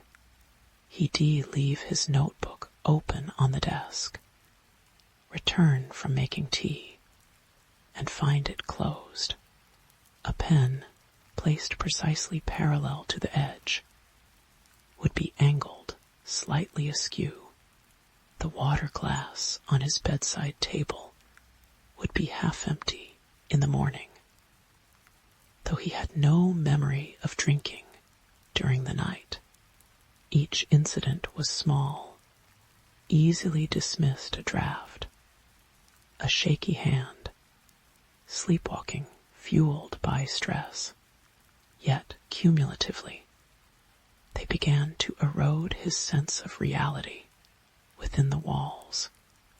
The house wasn't tea just settling. It was observing. Adjusting then came the time slips. The first was jarringly mundane. He was reading in the armchair by the cold fireplace, engrossed in a passage about doppelgangers in German folklore. He glanced at the mantel clock, a heavy, ornate thing with a loud, deliberate tick. 10:47 p.m. He looked back at his book, read a paragraph, maybe two, then looked up again. The clock hands stood rigidly at 10:47 p.m. Not a second seemed to have passed. A cold finger traced his spine. He stared, unblinking, at the second hand. It jerked forward, tick, tick, tick, each movement agonizingly slow, yet perfectly normal. He shook his head. Trick of the light. Fatigue the next slip was worse. He was washing dishes. The rhythmic splash and clatter filling the silent kitchen. He reached for a plate in the drying rack. His hand hovering over the smooth ceramic. A wave of dizziness washed over him. A sudden pressure building behind his eyes, as if his skull were being gently squeezed. The sounds of water and clinking china stretched, distorted, becoming a low, droning hum. The plate under his hand felt wrong. Not smooth, but porous, almost spongy. He blinked hard. The plate was smooth china. The water was splashing normally, but the digital clock on the microwave read 8:15 p.m. He started washing up at 8:10. 5 minutes gone, vanished into that moment of pressure and distorted sound. He hadn't moved. He simply paused panic, cold and greasy, began to bubble in his gut. He saw Dr. Armitage in town, a kindly-faced woman with eyes that held a flicker of professional concern when he haltingly described the time slips, the misplaced objects, the feeling of being watched even in empty rooms. She prescribed mild anti-anxiety medication and suggested mindfulness techniques. Old houses have personality, Miles, she said gently, and solitude can play tricks on the most resilient mind. Give yourself time to adjust. Her dismissal, though well-intentioned, felt like a door slamming shut on his plea for validation. He was alone, with the woods pressed closer at night. Miles started sleeping with the heavy curtains drawn tight. But he could still feel them out there, the ancient pines and gnarled oaks of the whispering woods. The name felt less quaint and more like a dreadful promise. Sometimes, just before dawn, he'd wake to a sound, not whined through leaves, but a susurration, a low, multi-throated whispering that seemed to emanate from the very walls. It wasn't voices he could understand, but the intent behind them was palpable. A slow, patient, erosion-one rain-lashed night. The dread solidified. The power flickered out, plunging the house into profound darkness.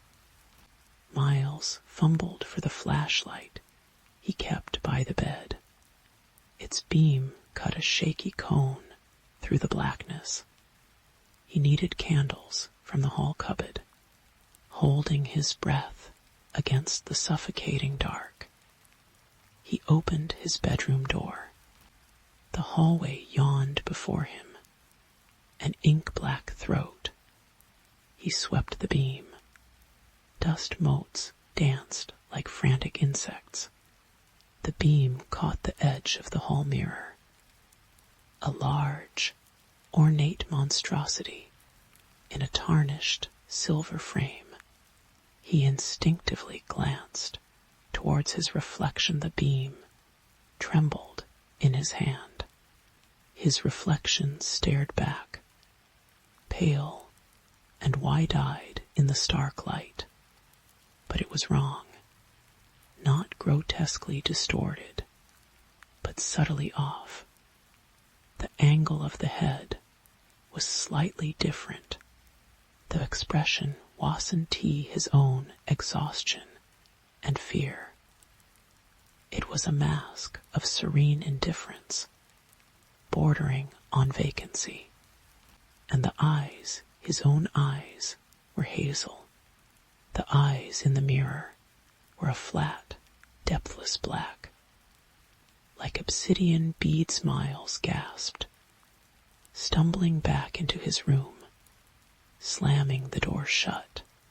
He pressed his back against it, heart hammering against his ribs like a frantic bird.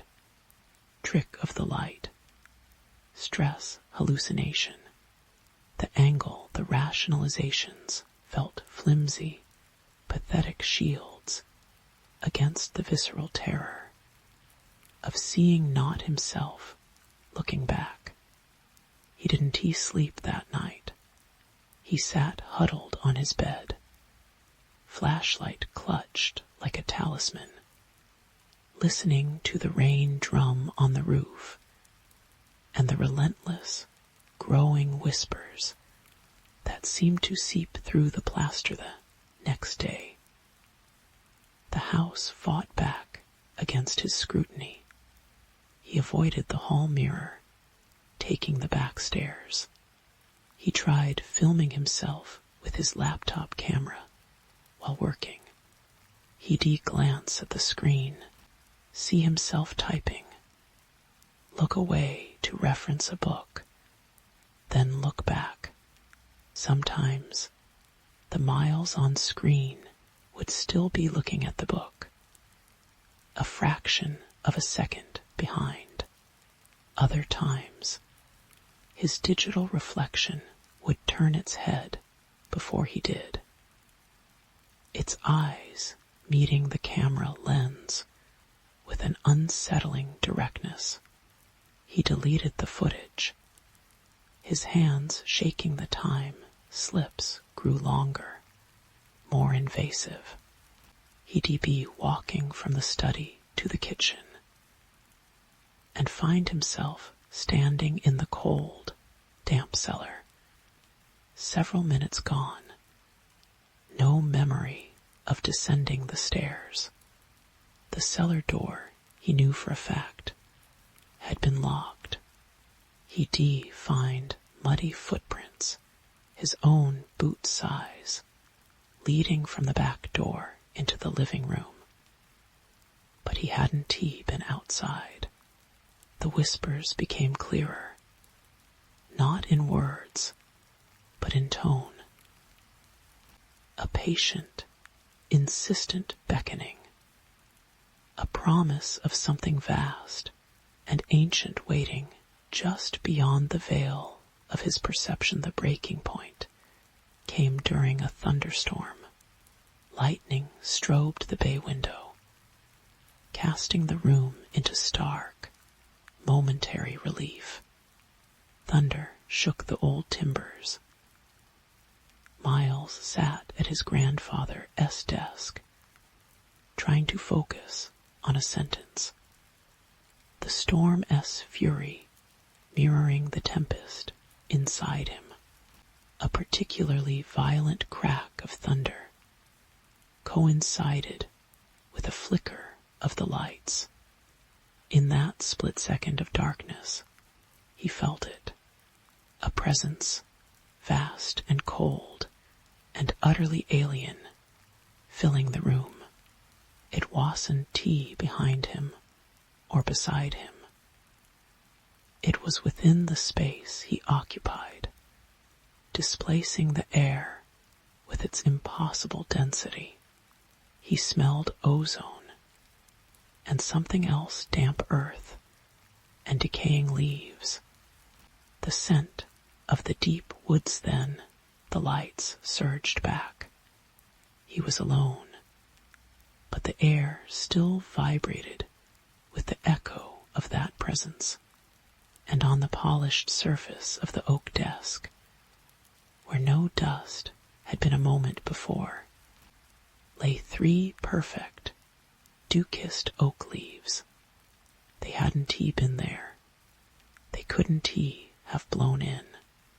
The window was shut tight, driven by a terror that overrode all reason.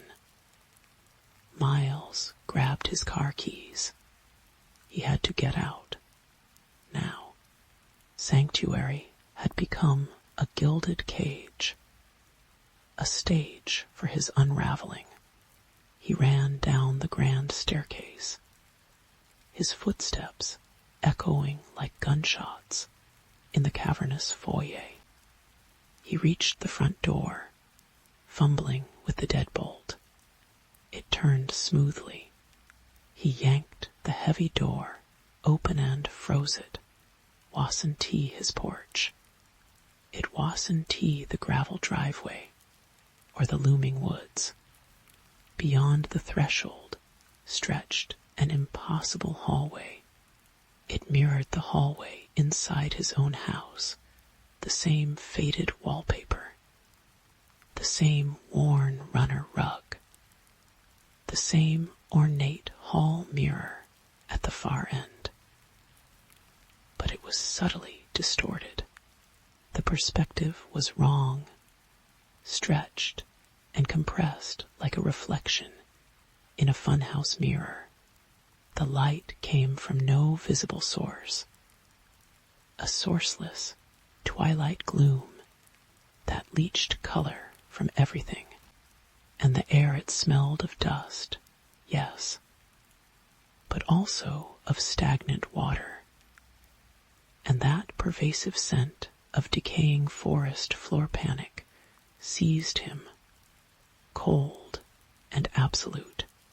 He tried to slam the door shut, but it wouldn't he budge. It was fixed open, a portal to this impossible reflection of his home. He backed away, stumbling into the foyer table. A vase rattled. The sound echoed strangely in the oppressive silence then. Movement. At the far end of the distorted hallway, a figure stepped into view, walking towards the mirror. Miles's breath hitched. It was him, or rather, a version of him, dressed in the same clothes he'd worn yesterday, the gray sweater, the jeans. But the gait was different, stiffer, more deliberate. The figure stopped before the mirror. Miles watched, paralyzed, as his doppelganger raised a hand, slowly, and pressed its palm flat against the glass, not against its own reflection, but against the surface. Itself the glass rippled, like dark water disturbed by a stone. The ripples spread outwards from the point of contact, distorting the reflection of the hallway and the figure standing before it. The distorted Miles in the mirror didn't he move. It simply stared out, its eyes fixed not on its own reflection, but through the glass, down the impossible hallway, directly at Miles their eyes met. Miles saw his own face, but the eyes were wrong, not the flat black of the earlier hallucination, but his own hazel eyes, filled with a terrifying, profound emptiness, a void where his soul should be. And in that void, Miles didn't he see malice, but something infinitely worse. Recognition, a cold, indifferent acknowledgement. The figure in the hallway lowered its hand. The glass stilled, returning to a perfect, cold mirror. It turned its head, not looking at its reflection, but looking straight down the impossible corridor, straight at the real Miles, standing frozen in his own foyer. A smile touched its lips, not a cruel smile, but one of dreadful familiarity, the smile of something that has finally come home then. It took a step forward, not towards its own reflection, not deeper into the distorted hallway, but towards the mirror. It walked with unnatural smoothness, not breaking eye contact with Miles. As it reached the glass, it didn't stop. It didn't raise its hand again. It simply stepped through. The surface of the mirror didn't shatter. It didn't ripple violently. It parted like a viscous, silver-black film, swallowing the figure whole without a sound. For a heartbeat, the mirror showed only the distorted reflection of the empty hallway behind it then. The ripples started again, small at first, emanating from the center. They grew larger, more agitated. Something was coming out. Miles slammed the front door with a strength born of primal terror. The solid thunk of the deadbolt engaging echoed like a tomb ceiling. He backed away until his shoulders hit the cold plaster of the foyer wall, sliding down until he sat on the floor, trembling violently. The storm raged outside, but inside the silence was thicker, heavier than ever, full of the echo of that silent step through the mirror, full of the dreadful certainty that the door he'd just locked hadn't been locked from the outside. He stared at the closed front door. The silence deepened, becoming a physical weight pressing on his chest. He became aware of a sound, faint at first, then growing steadily clearer. It wasn't the storm. It wasn't the house settling. It was a sound coming from within the house, from the other side of the foyer wall, from the direction of the hall mirror. It was the sound of footsteps, slow, deliberate, unhurried footsteps, walking on the worn runner rug, getting closer, accompanied by a low, rhythmic sound, a wet, clicking inhalation, like something breathing through damaged lungs. The smell of damp earth and decay grew stronger. Cutting through the dust, the footsteps stopped just beyond the wall. Miles pressed his hands over his mouth, stifling a whimper. He could feel it there, just on the other side of the plaster, waiting, listening, smelling. Then a soft, scraping sound, fingernails dragging slowly, deliberately, down the wall from the other side, tracing an unseen path towards the doorframe, leading into the foyer. Miles closed his eyes, but the image burned behind his lids. The empty hazel eyes, the dreadful smile, the figure stepping through. He hadn't just seen a doppelganger. He'd seen the vacancy waiting for him, the thing that lived in the silence, in the stretched seconds, in the impossible reflections. And it wasn't outside. The lock on the front door meant nothing. The sanctuary was breached. The scraping stopped. The wet breathing paused. In the suffocating silence, a new sound began. Faint, almost melodic. A low, tuneless humming. It was his own voice, humming the song he'd been absently whistling while washing the dishes. The day the time stole 5 minutes, the humming started again. Closer now, just beyond the doorframe.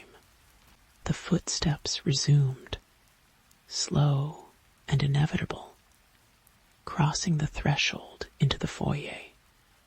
Miles, didn't he open his eyes? Didn't he need to?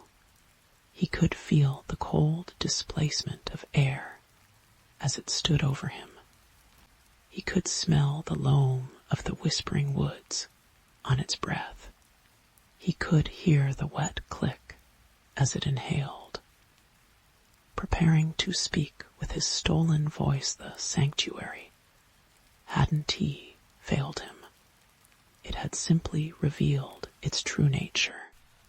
It wasn't he a refuge. It was a feeding ground, and the thing wearing his face, humming his song, breathing his air, had finally come to claim its place.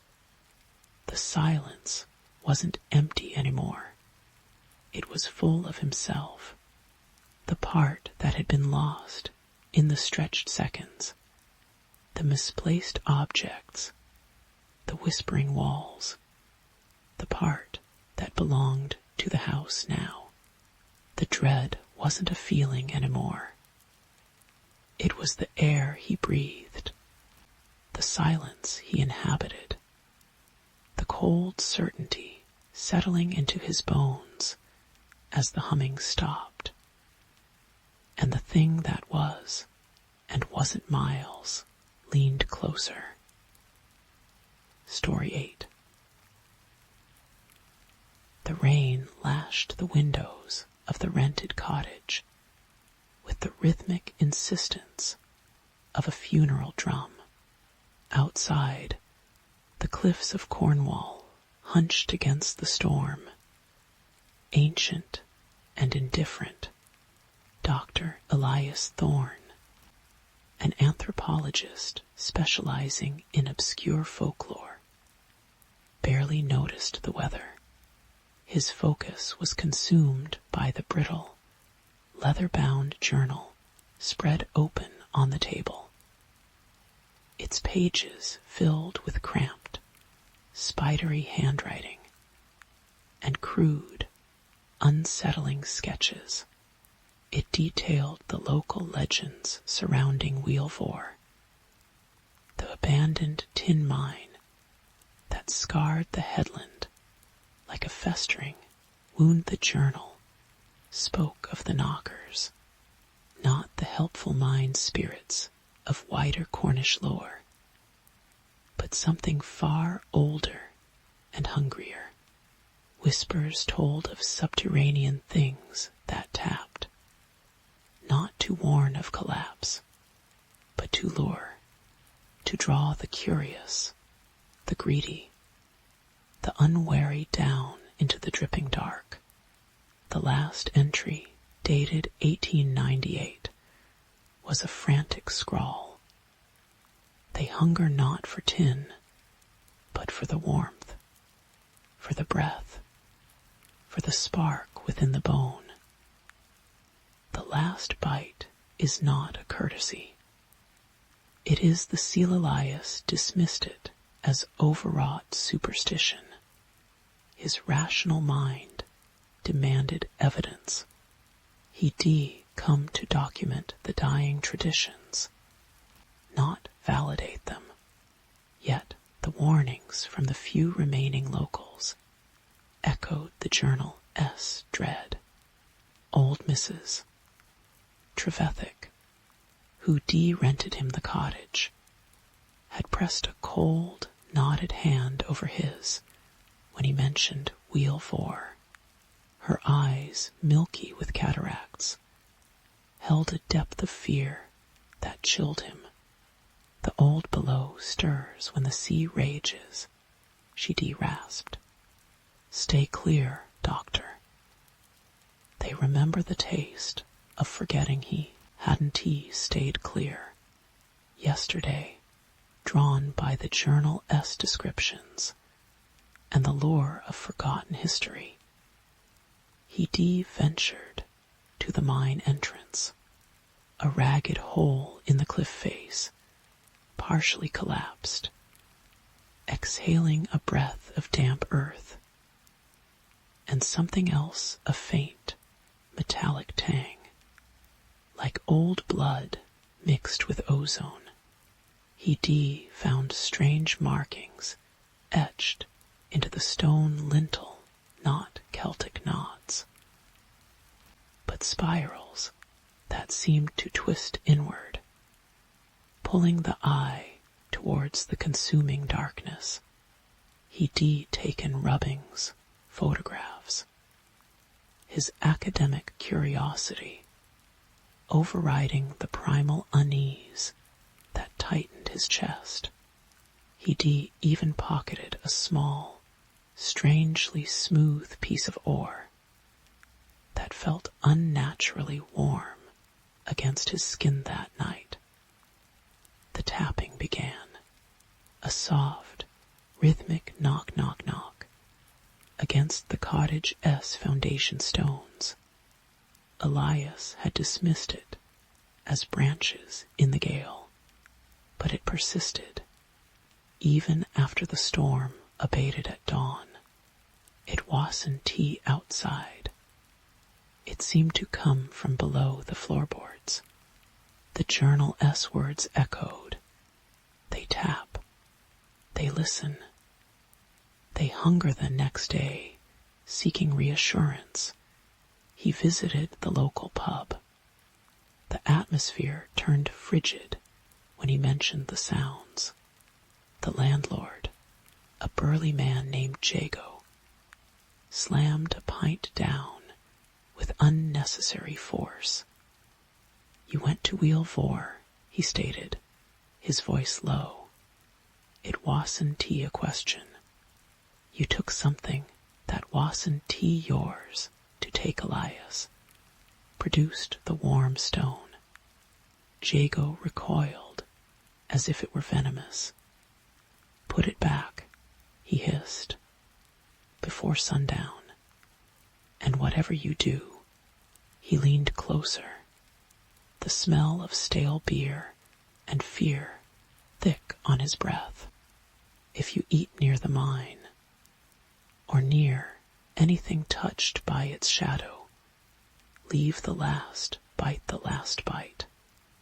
Elias asked, remembering the journal. "The crust of your bread, the heel of cheese, the final swallow in the mug. You leave it. Always. On the ground for them." Jago S. knuckles were white on the bar. It S. the bargain, the tithe, to sate their endless hunger just a little, to make them forget the taste of us. Elias scoffed internally. Primitive appeasement, rituals. Yet the constant tapping under his cottage, the unnatural warmth of the stone in his pocket, and the palpable dread in the pub gnawed at his certainty. He decided to return the stone immediately, if only to silence the infernal knocking. He reached Wheel Vor as the bruised twilight settled over the cliffs. The mine mouth gaped, darker than the surrounding gloom. The metallic smell was stronger now, cloying. He approached the entrance, the piece of ore clutched in his sweaty hand. As he bent to place it back near the etched lintel, the tapping started again, not below him this time, from inside the mine. Slow, deliberate. Knock, knock, knock. A wave of cold dread washed over him, far colder than the sea wind. He dropped the stone and scrambled back. Panic, raw and irrational, seized him. He turned to flee, stumbling over the uneven ground. In his haste, he didn't notice the small, grease paper-wrapped package fall from his coat pocket the pasty he bought for lunch. Half-eaten he ran until the cottage lights were a beacon. Slamming the door, he leaned against it, gasping. Silence. Blessed, profound silence. No tapping. Relief flooded him, warm and dizzying. Superstition. Just stress and suggestion. He laughed. A shaky, brittle sound. He needed food, something normal. He unwrapped the remaining half of his pasty. The rich smell of meat and pastry filling the small kitchen. He devoured it hungrily, standing by the sink, washing it down with water. He ate every last crumb, savoring the normalcy he was licking the final flakes of pastry from his thumb, when the silence shattered not tapping, a scraping, like countless fingernails, or perhaps claws, dragging slowly, agonizingly slowly, across the underside of the cottage floor. It started faint, then grew, moving from one end of the small building to the other. Then it stopped directly beneath, where he stood. Elias froze. The taste of the pasty turning to ash in his mouth. The last bite. He hadn't left it. He consumed it all. The tithe was unpaid. A new sound joined the scraping. A low, wet, clicking noise, like stones grinding together deep in a throat. And then a whisper, not in his ears, but inside his skull, cold and slithering, and ancient beyond comprehension. It wasn't words, but an impression, an overwhelming sense of recognition and ravenous anticipation. You remembered the taste. For us the scraping intensified, becoming frenzied, digging. Dust sifted from the ceiling. The floorboards directly beneath his feet groaned, splintering upwards in one spot, revealing not earth, but an impossible, yawning blackness that exhaled the cold, metallic stench of the mine.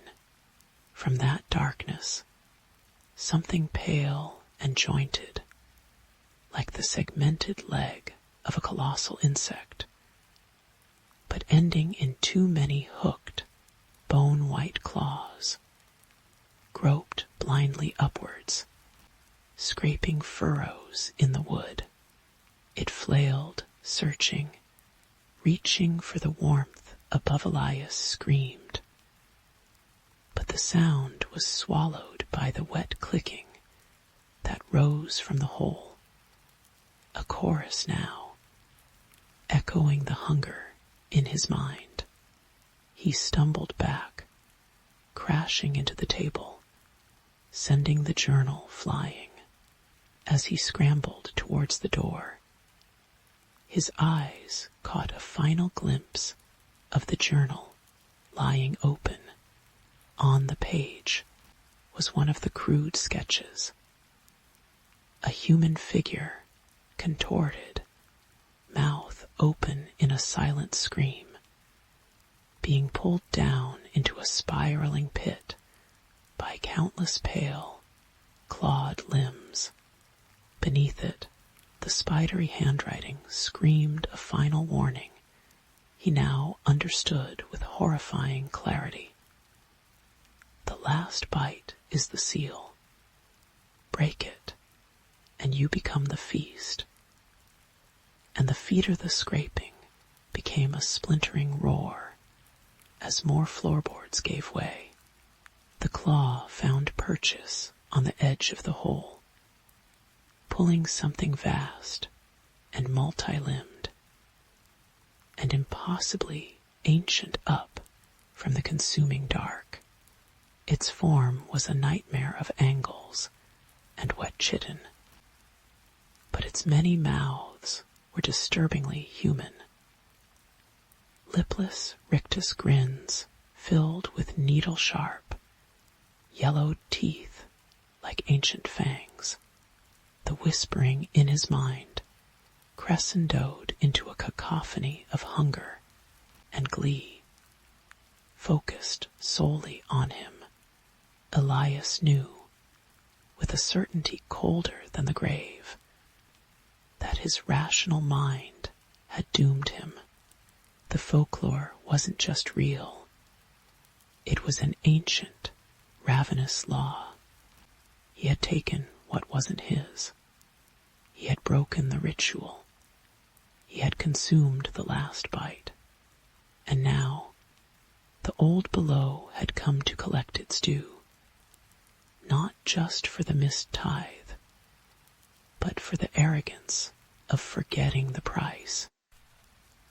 As the first cold, clawed limb closed around his ankle, pulling him towards the abyss, and the clicking, grinning mouths, Elias Thorne understood the final, horrifying truth. His terror, his warmth, his very spark wouldn't end the hunger. It would only make it stronger, and somewhere, deep in the dripping labyrinth beneath Wheel 4, a new, frantic tapping would soon begin. He wouldn't be the last. Story 9. The static hissed through the speakers like the sigh of a dying star. Dr. Eris Thorne adjusted the bulky headphones, his eyes fixed on the waterfall of incomprehensible symbols cascading down the monitor. Project Deep Echo had cost billions, consumed decades, and nearly bankrupted the private consortium funding it. Their mission: listen, not for radio chatter, not for pulsars, but for the silence between the silences, the ambient resonance of the universe itself. They debuilt the array in the frigid, lightless depths beneath the Greenland ice cap, shielded from terrestrial noise, seeking the universe's baseline hummand. Then, 3 weeks ago, they defound it. Not a hum, a pattern, embedded within the cosmic microwave background radiation. A sequence so complex, so mathematically elegant, it defied coincidence. It wasn't a signal aimed at Earth. It was simply there, like finding intricate carvings on a grain of sand washed ashore. A signature. The universe, it seemed, was not empty. It was inscribed Thorn. S, initial exhilaration, curdled into a gnawing dread. The pattern, when translated through algorithms he helped design, wasn't just data. It was structure, blueprints, not for machines, but for something else. Concepts flickered at the edge of comprehension geometries that violated Euclid temporal sequences, that looped back on themselves like paradoxical snakes, energy matrices that operated on principles utterly alien to known physics.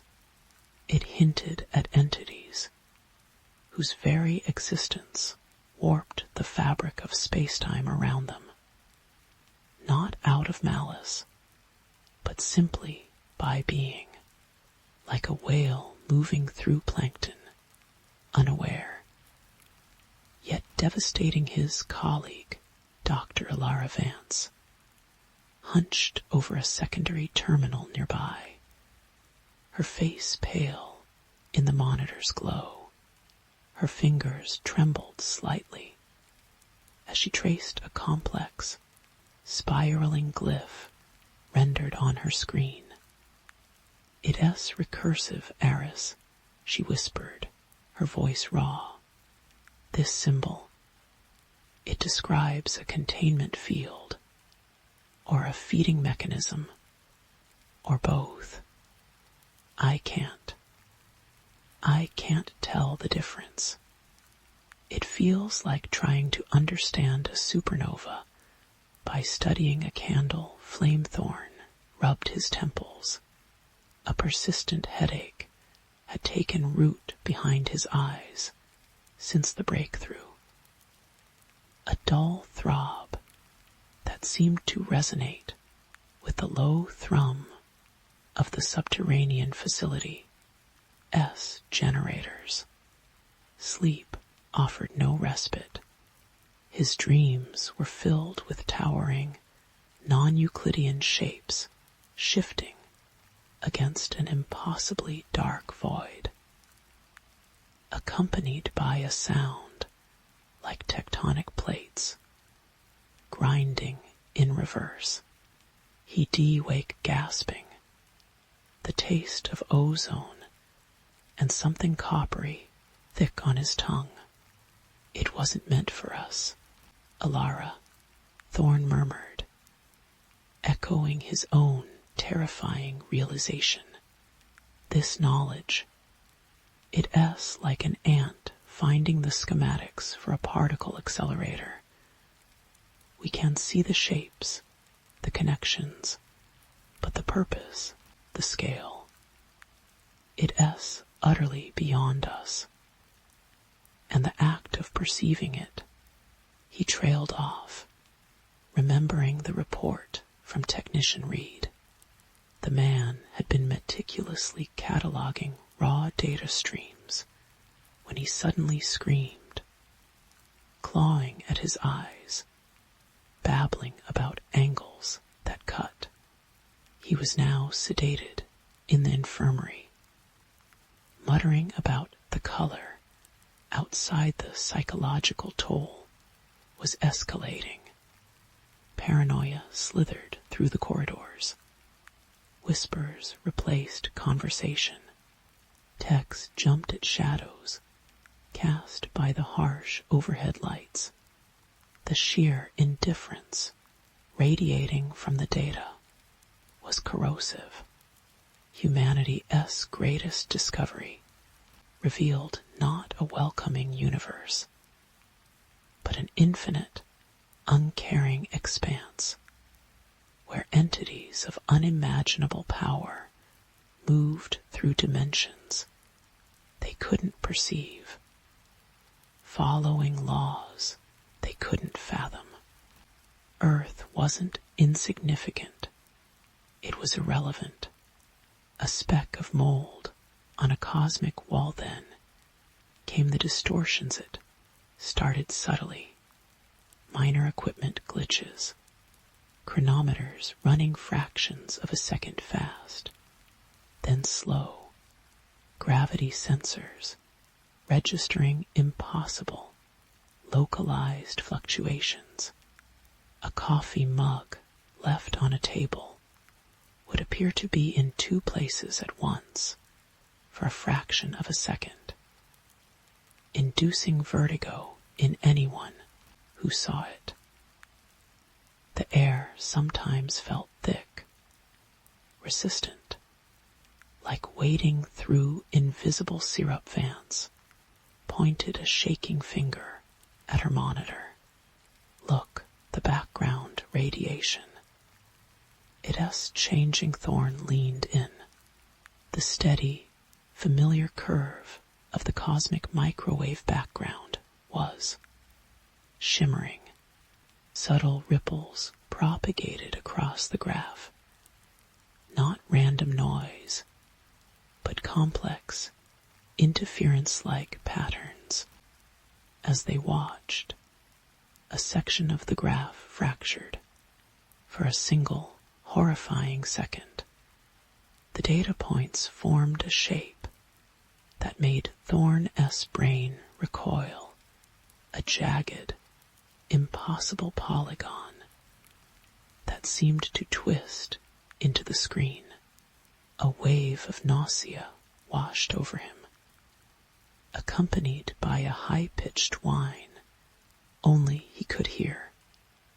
"It's reacting," Vance breathed, her eyes wide with terror. "The pattern. It's not just a signature. It's an anchor. And we've been pulling on it." The realization hit Thorne like a physical blow. They hadn't just discovered a message. They deactivated a beacon, or a log. Their attempts to decipher the pattern, to impose their own limited mathematics upon it, had resonated across dimensions they hadn't known existed. They knocked, and something on the other side had noticed. The lights flickered violently. A deep, subsonic vibration shuddered through the reinforced concrete floor, rattling Thorne's teeth. Alarms blared structural integrity, radiation spikes, temporal anomalies, red emergency. Lights bathed the control room in a hellish glow on the main monitor. The waterfall of symbols dissolved into chaotic static. Then, coalescing from the noise, an image formed.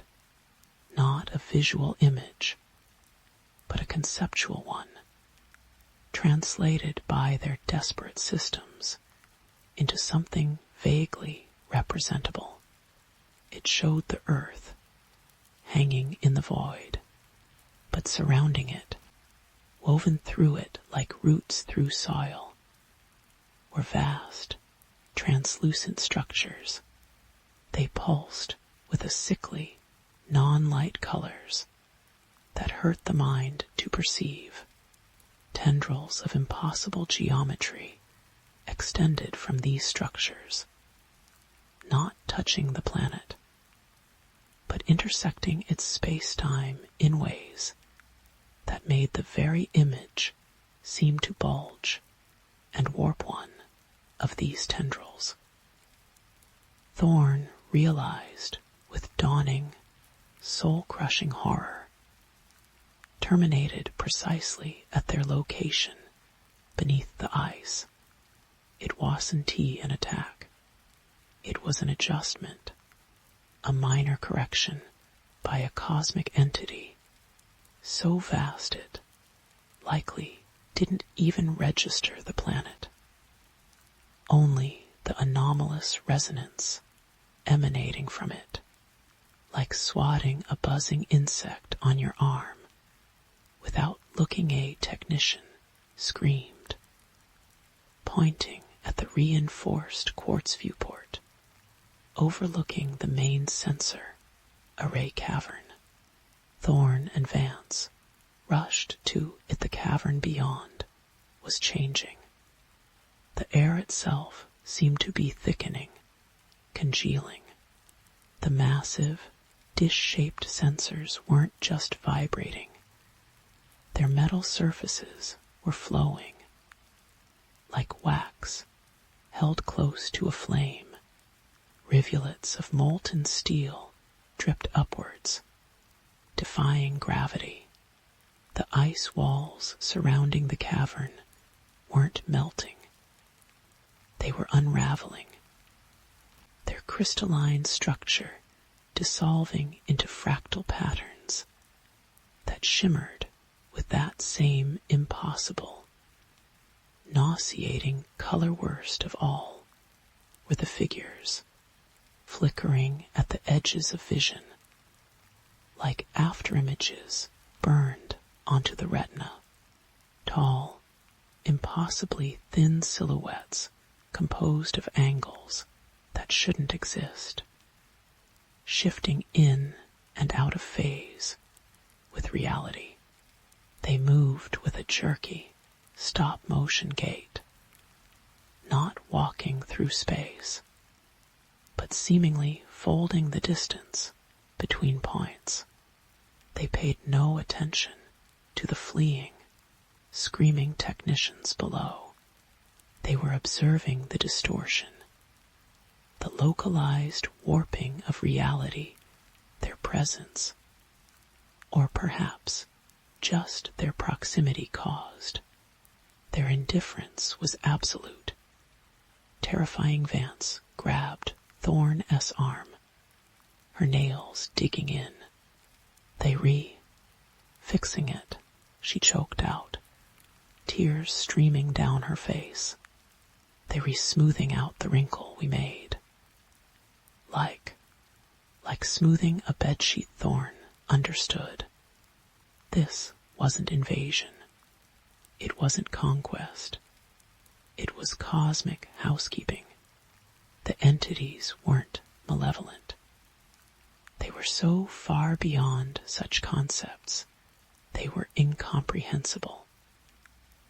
Humanity, its history, its struggles, its very planet, were less than dust motes disturbed by their passage. The distortion was the anomaly project deep echo. Their listening, their understanding, and the entities were simply restoring equilibrium, erasing the minor irritation with the same effortless indifference as a wave washing away. A sandcastle he watched, frozen, as one of the flickering figures paused near a panicked technician scrambling towards an emergency hatch. The figure didn't attack. It simply gestured, a limb composed of fractured light and impossible angles swept through the man, not touching him physically, but intersecting his space-time coordinates. The technician didn't scream. He unfolded, his body distended like taffy, limbs stretching into impossible lengths, his face elongating into a silent rictus before his entire form dissolved into shimmering motes of light and fractal patterns that briefly echoed his final expression of terror before winking out, erased, not killed, corrected, like deleting an erroneous pixel. The vibration intensified. Thorn felt a strange pulling sensation, not on his body, but on his self. Memories flickered, childhood moments, scientific triumphs, the taste of his wife's lips, then began to fray at the edges, losing cohesion. Time itself felt slippery, disjointed. He saw Vance beside him. Then suddenly she was across the room, then beside him again, her face aged decades in an instant, then youthful, then ancient once more. The very concept of linear existence was breaking. Down he stumbled back to his terminal, the one still displaying the earth wrapped in those colossal, indifferent structures, with shaking hands, driven by a final, desperate need to bear witness. He activated the facility's emergency broadcast, a tight beam, high-power signal aimed not into space, but bounced off the ionosphere, a final, fleeting shout into the void, or perhaps a warning etched on a sinking ship. He fed the raw conceptual data, the image of Earth entangled, the impossible geometries, the record of their discovery, and the terrifying indifference they encountered as. He typed the final command. A wave of profound cold washed over him, emanating not from the failing environmental systems, but from within. He looked down at his hands. The skin was translucent, revealing veins that pulsed with a light that wasn't light. He could see the bones beneath, not white, but shimmering with the same fractal patterns consuming the cavern. He wasn't dying. He was unmaking, becoming incompatible with baseline reality. The transmission sent. The terminal screen went black. Silence descended, sudden and absolute. The vibrations ceased. The flickering figures vanished. The emergency lights remained, casting long, distorted shadows. Thorne turned slowly. Vance was gone. The cavern beyond the viewport was different. The sensors were unrecognizable lumps of cooled, impossibly folded metal. The ice walls were smooth again, but subtly wrong. Their crystalline structure now echoed the fractal patterns he'd seen. A permanent scar of the correction. He was alone, utterly alone, in the crushing silence, beneath 2 miles of ice. The headache was gone, replaced by a terrifying clarity. He understood now, with a certainty that was his only companion. Humanity's place was not just small, it was irrelevant. The universe was vast beyond comprehension, teeming with entities and forces for whom stars were transient sparks, and planets were less than dust. They moved through dimensions he couldn't perceive, governed by laws he couldn't grasp, utterly indifferent to the frantic, fragile lives clinging to a pale blue dot. His life's work, his quest for cosmic knowledge, had been the ultimate hubris.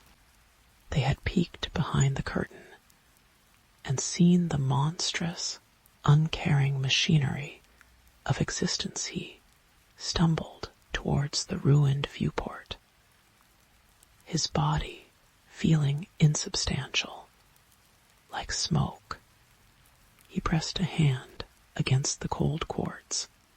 Outside, in the cavern, the air still shimmered faintly with residual non-light. And in that shimmer, he saw reflections, not his own, vast, impossible shapes moving in the darkness beyond the ice, beyond the rock, beyond the very planet. Shapes that made the earlier entities seem like insects, cosmic leviathans navigating the deep currents of space-time. Their passage bending light and gravity in ways that defied sanity. They didn't see him. They didn't see Earth. They simply were. On a scale that reduced galaxies to grains of Sandai's thorn, didn't scream. He laughed, a raw, broken sound that echoed in the empty control room. He laughed at the absurdity of it all, the insignificance, the crushing, beautiful, terrifying indifference. The knowledge burned in his dissolving mind, the only legacy of Project Deep Echo. Humanity was alone, not because no one was out there, but because what was out there was so vast, so alien, so utterly beyond caring, that it rendered their entire existence meaningless. The universe was not hostile. It was infinitely, chillingly apathetic. He sank to his knees, his form flickering, becoming less substantial with each passing second. The emergency lights cast his elongated, wavering shadow on the wall, a distorted, fragile silhouette against the cold, unfeeling stone. Above, through miles of ice and rock, the earth continued its orbit around an unremarkable star, blissfully unaware of the abyss that had briefly yawned beneath its surface, or the silent, indifferent giants moving in the dark between the stars. The only sound left was the faint, persistent hiss of the static, no longer from the speakers, but seeming to emanate from the walls themselves, from the very atoms of his unmaking body, the endless, indifferent sigh of the cosmos.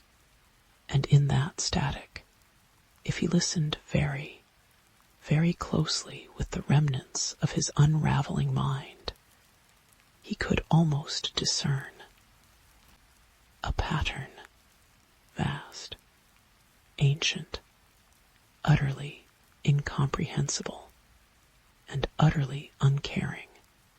It was the sound of the universe breathing, and it didn't notice when the last flicker of Dr.